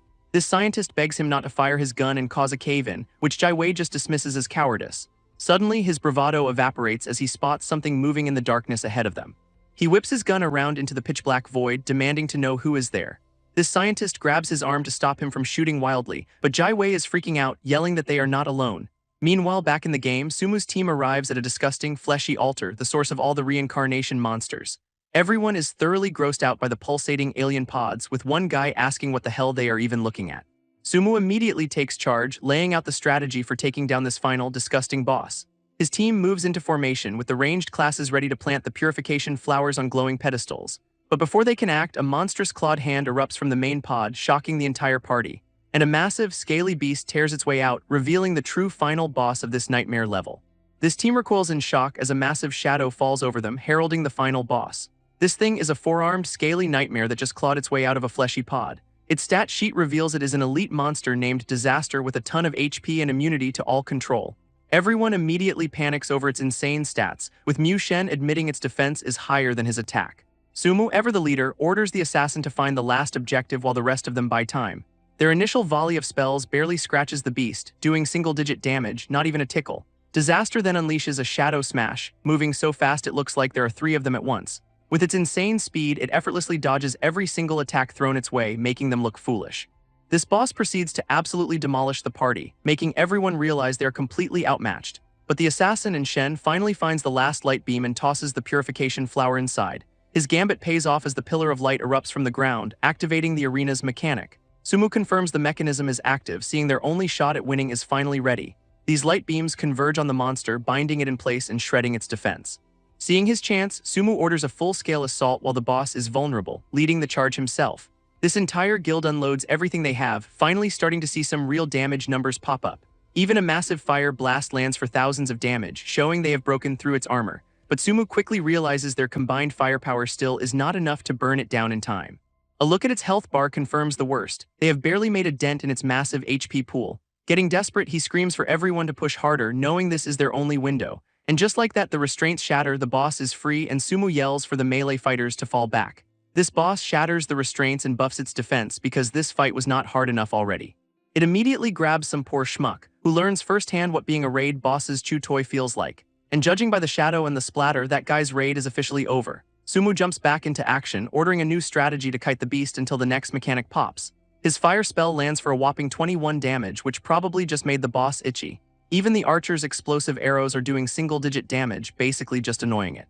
A heavy sword charge connects for a pathetic 19 points. This is just embarrassing for everyone involved. Without the binding light, their attacks are literally just tickling this absolute unit of a monster. To make matters worse, the damn thing starts regenerating its health just to rub salt in the wound. Suddenly, the light beams are back, and the assassin screams for everyone to plant the flowers now. With the boss restrained again, Sumu orders a full-on assault, desperately trying to make some progress. He grimly accepts that this is going to be a long, painful battle of endurance. Meanwhile, outside the instance, a lone figure waits in a snowy forest, noting it has been an hour and a half. A rival guild has arrived, led by a guy named Mozifa, who is shocked to hear who is on Sumu's team. His lackey suggests they follow, figuring there must be some amazing loot inside. But Mozifa shuts him down with a death glare, asking if he is trying to give him orders. Yikes. This guy is fuming that a low-level nobody like Mu Shen recruited 2 guild presidents. With a smug grin, he decides he will wait for them to come out and thank them for their hard work. He sneers that Mu Shen's luck has to run out sometime, clearly planning to jump them for their loot. 1 hour later inside, Sumu's team has whittled the boss to half health, surviving 9 rounds of this nightmare. Mu Shen is panicking because even after 9 rounds, their damage is trash and they are about to get wiped. Meanwhile, the boss flexes its insane health bar, basically mocking them for even trying to play this game. For the 10th time, the team desperately rushes to plant the last flower, with Mu Shen yelling this is their final chance. But Disaster just unleashes a massive shockwave, sending the entire raid team flying across the room. A close-up on a guildmate's face confirms the worst. The boss just popped its ultimate move. It is an unavoidable soul drain, a party-wide stun that freezes everyone in their tracks. As their life force drains, the red-haired assassin just casually announces he is checking out first. What a team player. Mu Shen accepts their fate, realizing the whole team was just annihilated and all their effort was for nothing. But then a spirit version of his female guildmate appears, telling him not to give up and that they can try again. He confesses he knew they'd fail all along, but she reassures him the guild trusts his leadership completely. With a warm smile, she reminds him not to carry the burden alone because they are all friends. This hits Mu Shen hard, making him realize he only recruited everyone as useful tools for his own goals. Having forgotten what friendship even means, his eyes glow with a new determination. He cannot lose them now. Back in the real fight, the team is still frozen solid, completely at the boss's mercy. And Disaster wastes no time, grabbing one of the soul-drained players like a little action toy. It lifts the poor guy to its mouth, ready for a mid-battle snack. Talk about a bad day. This boss's eye glows menacingly as it prepares to devour its helpless victim. But suddenly, a glowing blue egg materializes out of nowhere, stopping the attack cold. A system window announces Frost Nirvana activated, as the mysterious egg cracks with immense power, and bursting from the shell is Sumu, reborn in a blast of ice and ready to turn this whole fight around. Sumu, now glowing with icy power, announces he is finally ready to unleash his full divine arsenal. Disaster just glares back with pure rage, clearly not impressed by the light show. As the beast swings wildly, Sumu casually taunts it, saying its anxiety will only speed up its death. He then psychically tells his team he will hold the line while they go activate the final mechanism. With the boss distracted by Sumu's clone, Mu Shen makes a break for the last purification flower. Suddenly, a volley of glowing blue blades fills the air, homing in on their target, and they slam into Disaster, binding it in place and buffing the team's magic attack by 100%. This fire mage immediately capitalizes, blasting the boss for thousands of damage points. A relentless storm of fire engulfs the monster, finally chunking its massive health bar. Then some new guy with sunglasses shows up, summoning an ice spear like he owns the place. He leaps into the air, dedicating his attack to someone named Wanner before striking a heavy blow. Not to be outdone, Sumu crosses his arms, preparing his own dramatic finishing move. He unleashes a massive ice scythe, declaring this one is for the dark god, a little personal maybe. This sunglasses guy then switches to a fire sword, smugly showing off his senior wizard skills. With a final cry to kill God, he plunges the fiery blade deep into the monster's chest. Sumu finishes the job, calling down a meteor shower and yelling for the boss to pay its debts. This kill is confirmed, and our boy celebrates with a finger heart, calling his magic show over. After all that chaos, he just gently floats back down to the ground, not a hair out of place. But then a mysterious blue spirit appears, and Sumu freaks out, realizing this was not in the script. This spirit, Yumi, reveals it was drawn out by the evil spirit inside Sumu, who now wonders if his secret is out. This blue spirit, Yumi, casually asks Sumu why he is in such a rush to get rid of it, talk about a clingy ghost. It then goes full cryptic NPC mode, telling Sumu to find his own answers in a place called Winter City. As the spirit fades, Sumu is left wondering if some god-tier being is pulling all the strings from behind the scenes. He realizes his entire reborn life has been one giant question mark, and now he is determined to find some answers. Meanwhile, the rest of the team gets a surprise resurrection, completely baffled as to how they won a fight they definitely lost. They all immediately start praising Mu Shen, convinced he single-handedly clutched the victory because he was the last one standing. This assassin is literally crying and hugging Mu Shen's leg, who looks like he'd rather be anywhere else right now. Sumu pulls Mu Shen aside, basically telling him to just shut up about the weird win and get ready to collect the loot. This system announces their clear time was almost 3 hours, with a pretty solid mix of scores for each stage. But when the personal ratings drop, everyone gets A's and B's while Mu Shen somehow scores a legendary SSS rank. Our boy's ego immediately inflates, thinking he must be the secret MVP who carried the entire raid on his back. And the SSS rewards are just insane, tons of gold, exp, and a super rare cross-class skill learning opportunity. He is struggling to keep a straight face, knowing this is a once-in-a-lifetime jackpot that just fell into his lap. One of the guildies is already dreaming about how high reputation gets you closer to NPC girls, a true man of culture. Back in the snowy forest, Mu Shen dismisses the team to rest, but the assassin seems to sense something is wrong. Her passive detection skill confirms it. A radar lights up with red dots, showing they are completely surrounded. And right on cue, dozens of archers appear on the ridge above them, knocking elemental arrows. Mu Shen immediately barks orders for the warriors to form a shield wall and brace for the incoming attack.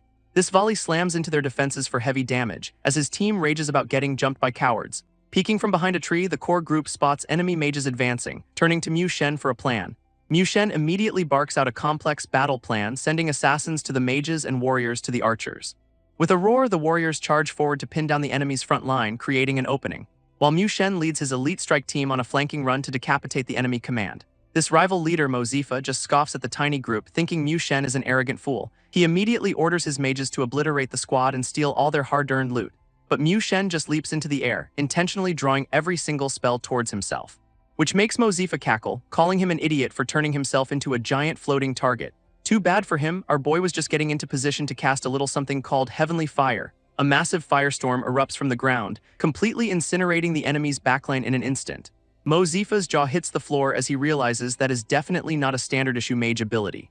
His forces are thrown into total chaos, getting picked off by the assassin amidst the fiery confusion. Furious, he deduces Mu Shen must have a hidden skill and orders his remaining troops to focus him down. An enemy assassin sees an opening and lunges at Mu Shen's back for a quick kill, but the blonde warrior intercepts the blade with his bare hand, taking the hit for his leader. This team's healer immediately patches him up, reminding him they are a proper squad now.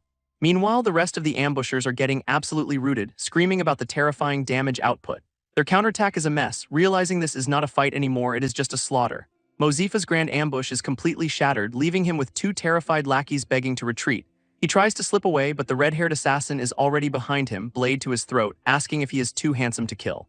And after a brief savage evaluation, the answer is no, he is not handsome at all, death penalty it is. This assassin finishes the job with a clean slice, sending Mozifa into a final, pathetic scream. His lackeys have already bylaid, leaving their boss to hyperventilate about his very permanent death penalty. Mu Shen's crew strolls up, and he casually asks to heal the guy just so he can repeat his threats louder.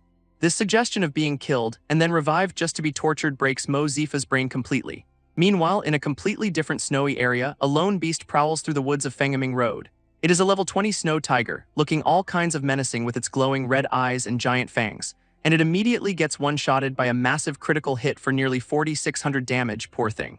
Perched in a tree, a new red-haired girl with a glowing dagger dryly notes that must have stung. She is more concerned with reaching Winter City, hearing there is a huge reward for the first SSS-level players to arrive. Her subordinate reports their team is rested and ready to move out on her command. Back with Mu Shen's group, he is laying out the plan to race to the main city for a competitive edge. With the strategy set, he dismisses everyone to rest up for an early start the next morning. Alone, Mu Shen checks his stats, realizing he has enough banked X to jump straight to level 15. But he is eyeing his Hand of Death skill, a broken ability that doubles all damage but costs a fortune to upgrade. He finally pulls the trigger, dumping a whopping 5 million experience points to level up the skill. This upgrade unleashes a massive vortex of energy, making him wonder if the Grim Reaper is involved again. This energy blast manifests as a sudden, violent snowstorm that blinds another party of players nearby. They are panicking because this blizzard hits right as they are about to enter the difficult 4th stage. Elsewhere, another group huddles by a fire with 2 guys complaining about their uncooperative big sister. But their leader, a sharp-eyed warrior, senses this is not just a random storm, something is definitely wrong. This warrior leader warns her squad about 2 legendary monsters that only spawn after a snowstorm. Her teammates are immediately terrified, knowing that adding these beasts to the mix is a horrible idea. Worse, the 2 monsters are natural enemies and their epic brawls are a nightmare for any players nearby. Back with Mu Shen, he is checking his upgraded skill. More damage is nice, but the use with caution tag is a bit concerning. Then he cracks open his SSS rank treasure box and gets an absolutely insane loot drop, gold, exp skills, the works. Our boy is practically in tears, realizing he has the divine materials needed to finally upgrade his legendary gear. With his remaining exp, he hits level 14, breaking 1000 magic attack before logging off to rest. In a trashed-out office somewhere else, a man passive-aggressively reminds his secretary how well he has treated her. This is Su Yufeng, leader of the Madman Club, and he is completely broke after his team got annihilated by Mu Shen's group. His secretary, Charlene, whispers a plan to attend a party and cozy up to a more powerful guild for a merger. Cut to a wild KTV party, the perfect backdrop for some desperate, high-stakes networking. At a VIP table, some CEO is already roasting Su Yufeng about getting his guild wiped by Mu Shen. This CEO's smug associate lays it on thick, saying Su's guild is pathetic and now has to beg for their help. So Charlene immediately turns on the charm, playing the damsel in distress now that her guild is about to disband. This new guy is loving it, kicking everyone else out so he can have some private time with his new acquaintance. And Su Yufeng just walks off, totally confident his secretary can seal the deal. What a great boss. Meanwhile, in a completely different setting, someone is getting a serious workout with some heavy dumbbells. It is Sumu, looking absolutely ripped after his training session as he casually checks his phone. He pulls up a news alert about a scientific expedition getting buried by an avalanche in the mountains. But one name on the victim list, Su Tianyang, sends him into a panic. An old friend is in mortal danger.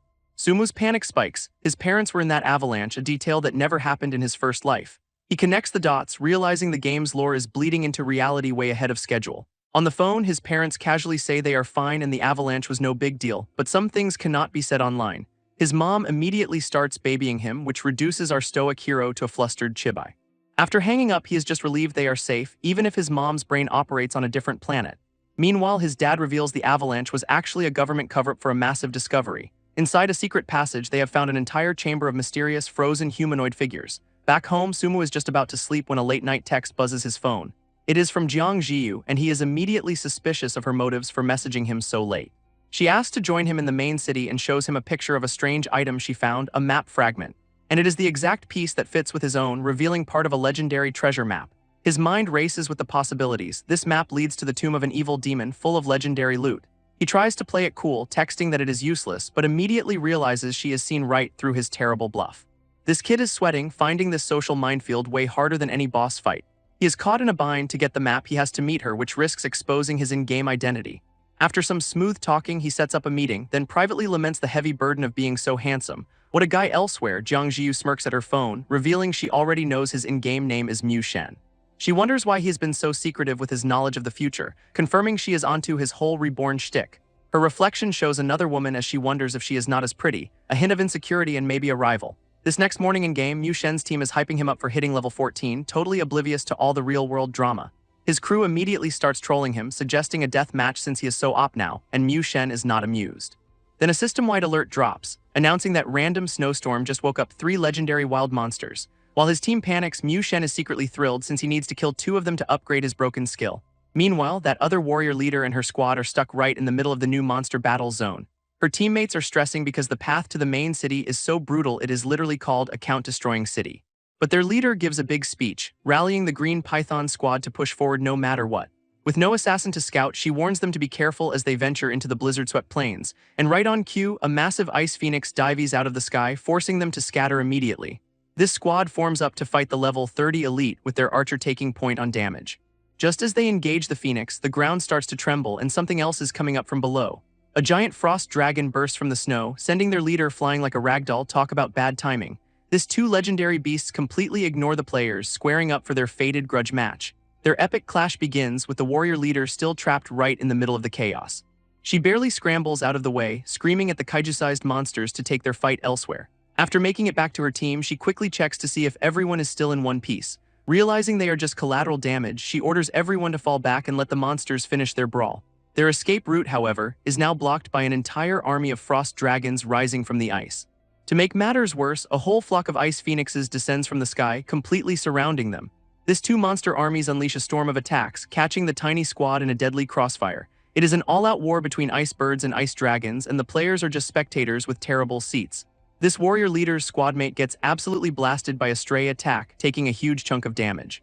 His team is completely surrounded and panicking, convinced this is a total party wipe. But just as they give up hope, a massive golden light erupts and they wonder who just intervened.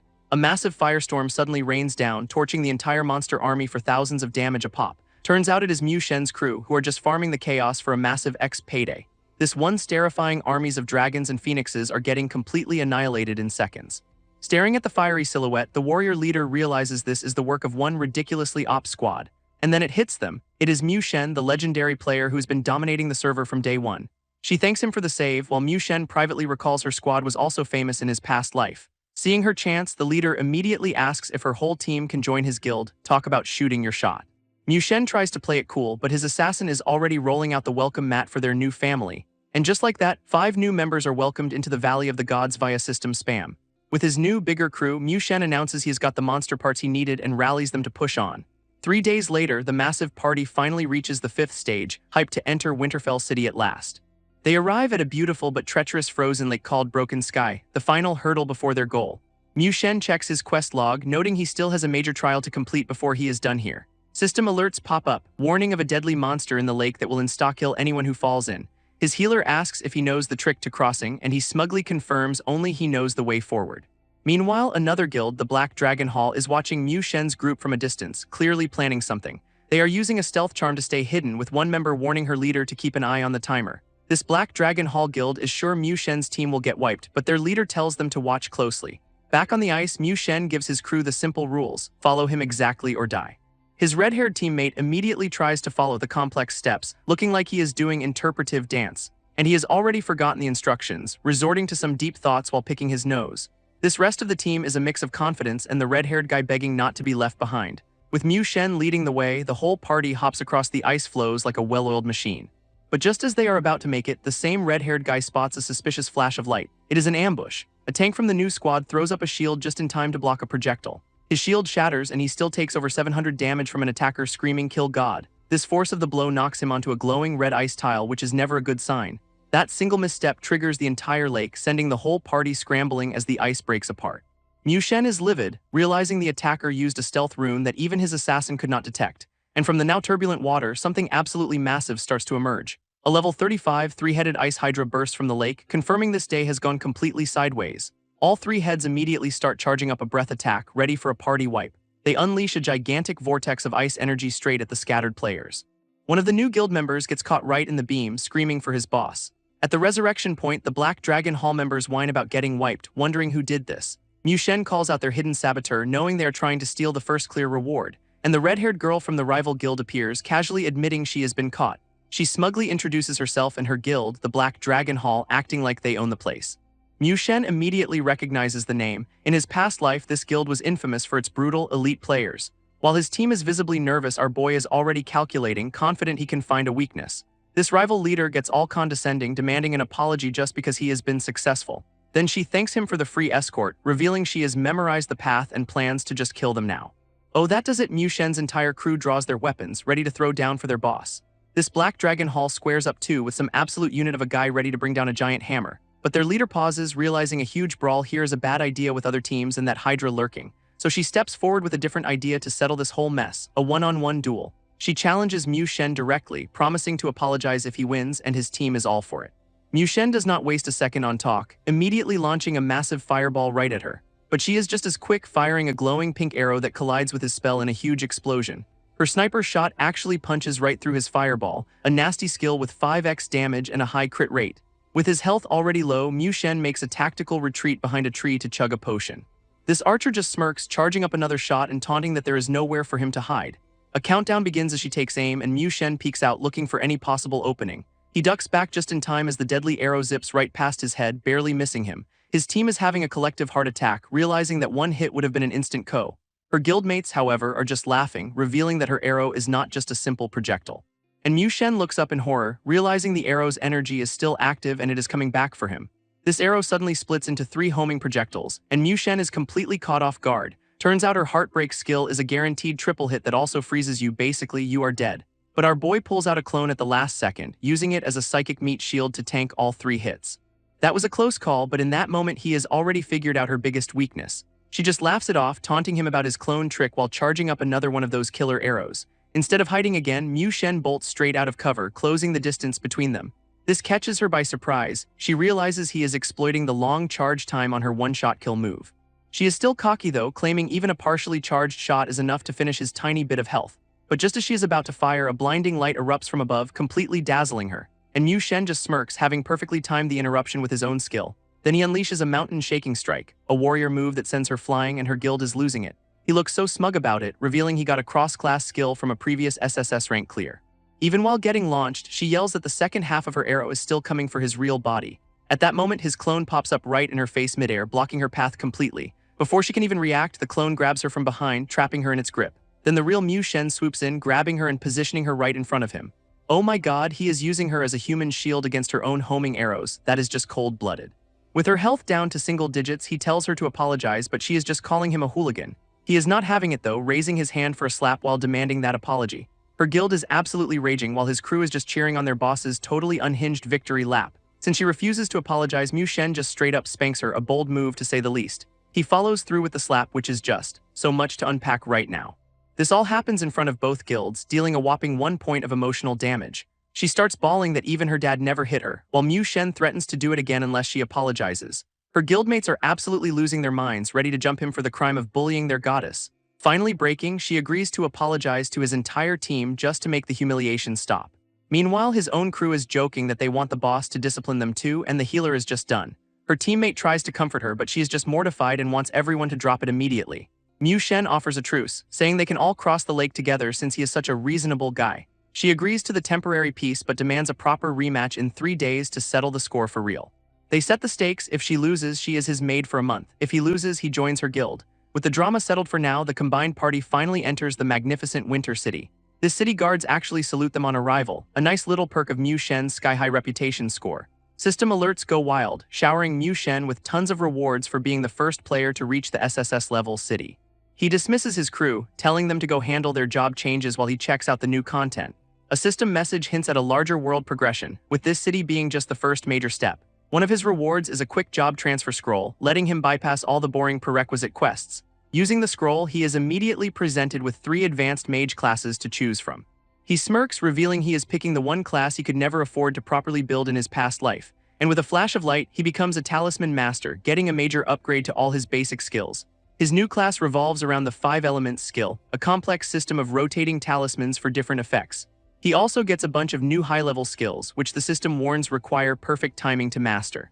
One of them is a group attack that can trigger a temporary god mode with invincibility and a massive crit boost. Another lets him teleport up to 4 times while dealing damage, basically making him an untouchable machine. Wasting no time, Mu Shen immediately uses an enhancement scroll to upgrade his main talisman to +10 purple quality. His magic attack stat is now over 1200, which is literally double what a normal mage has at this level. Now fully upgraded, he strolls through Winter City, pondering his next move and a mystery from his past. He spots the city's reputation merchant, a massive Viking-looking dude, and gives a polite little wave. This merchant just gives him a look, asking what he wants while puffing on his pipe, clearly not impressed. Mu Shen tries to cash in his reputation, but the guy just laughs, saying his rep is worthless for any real rewards.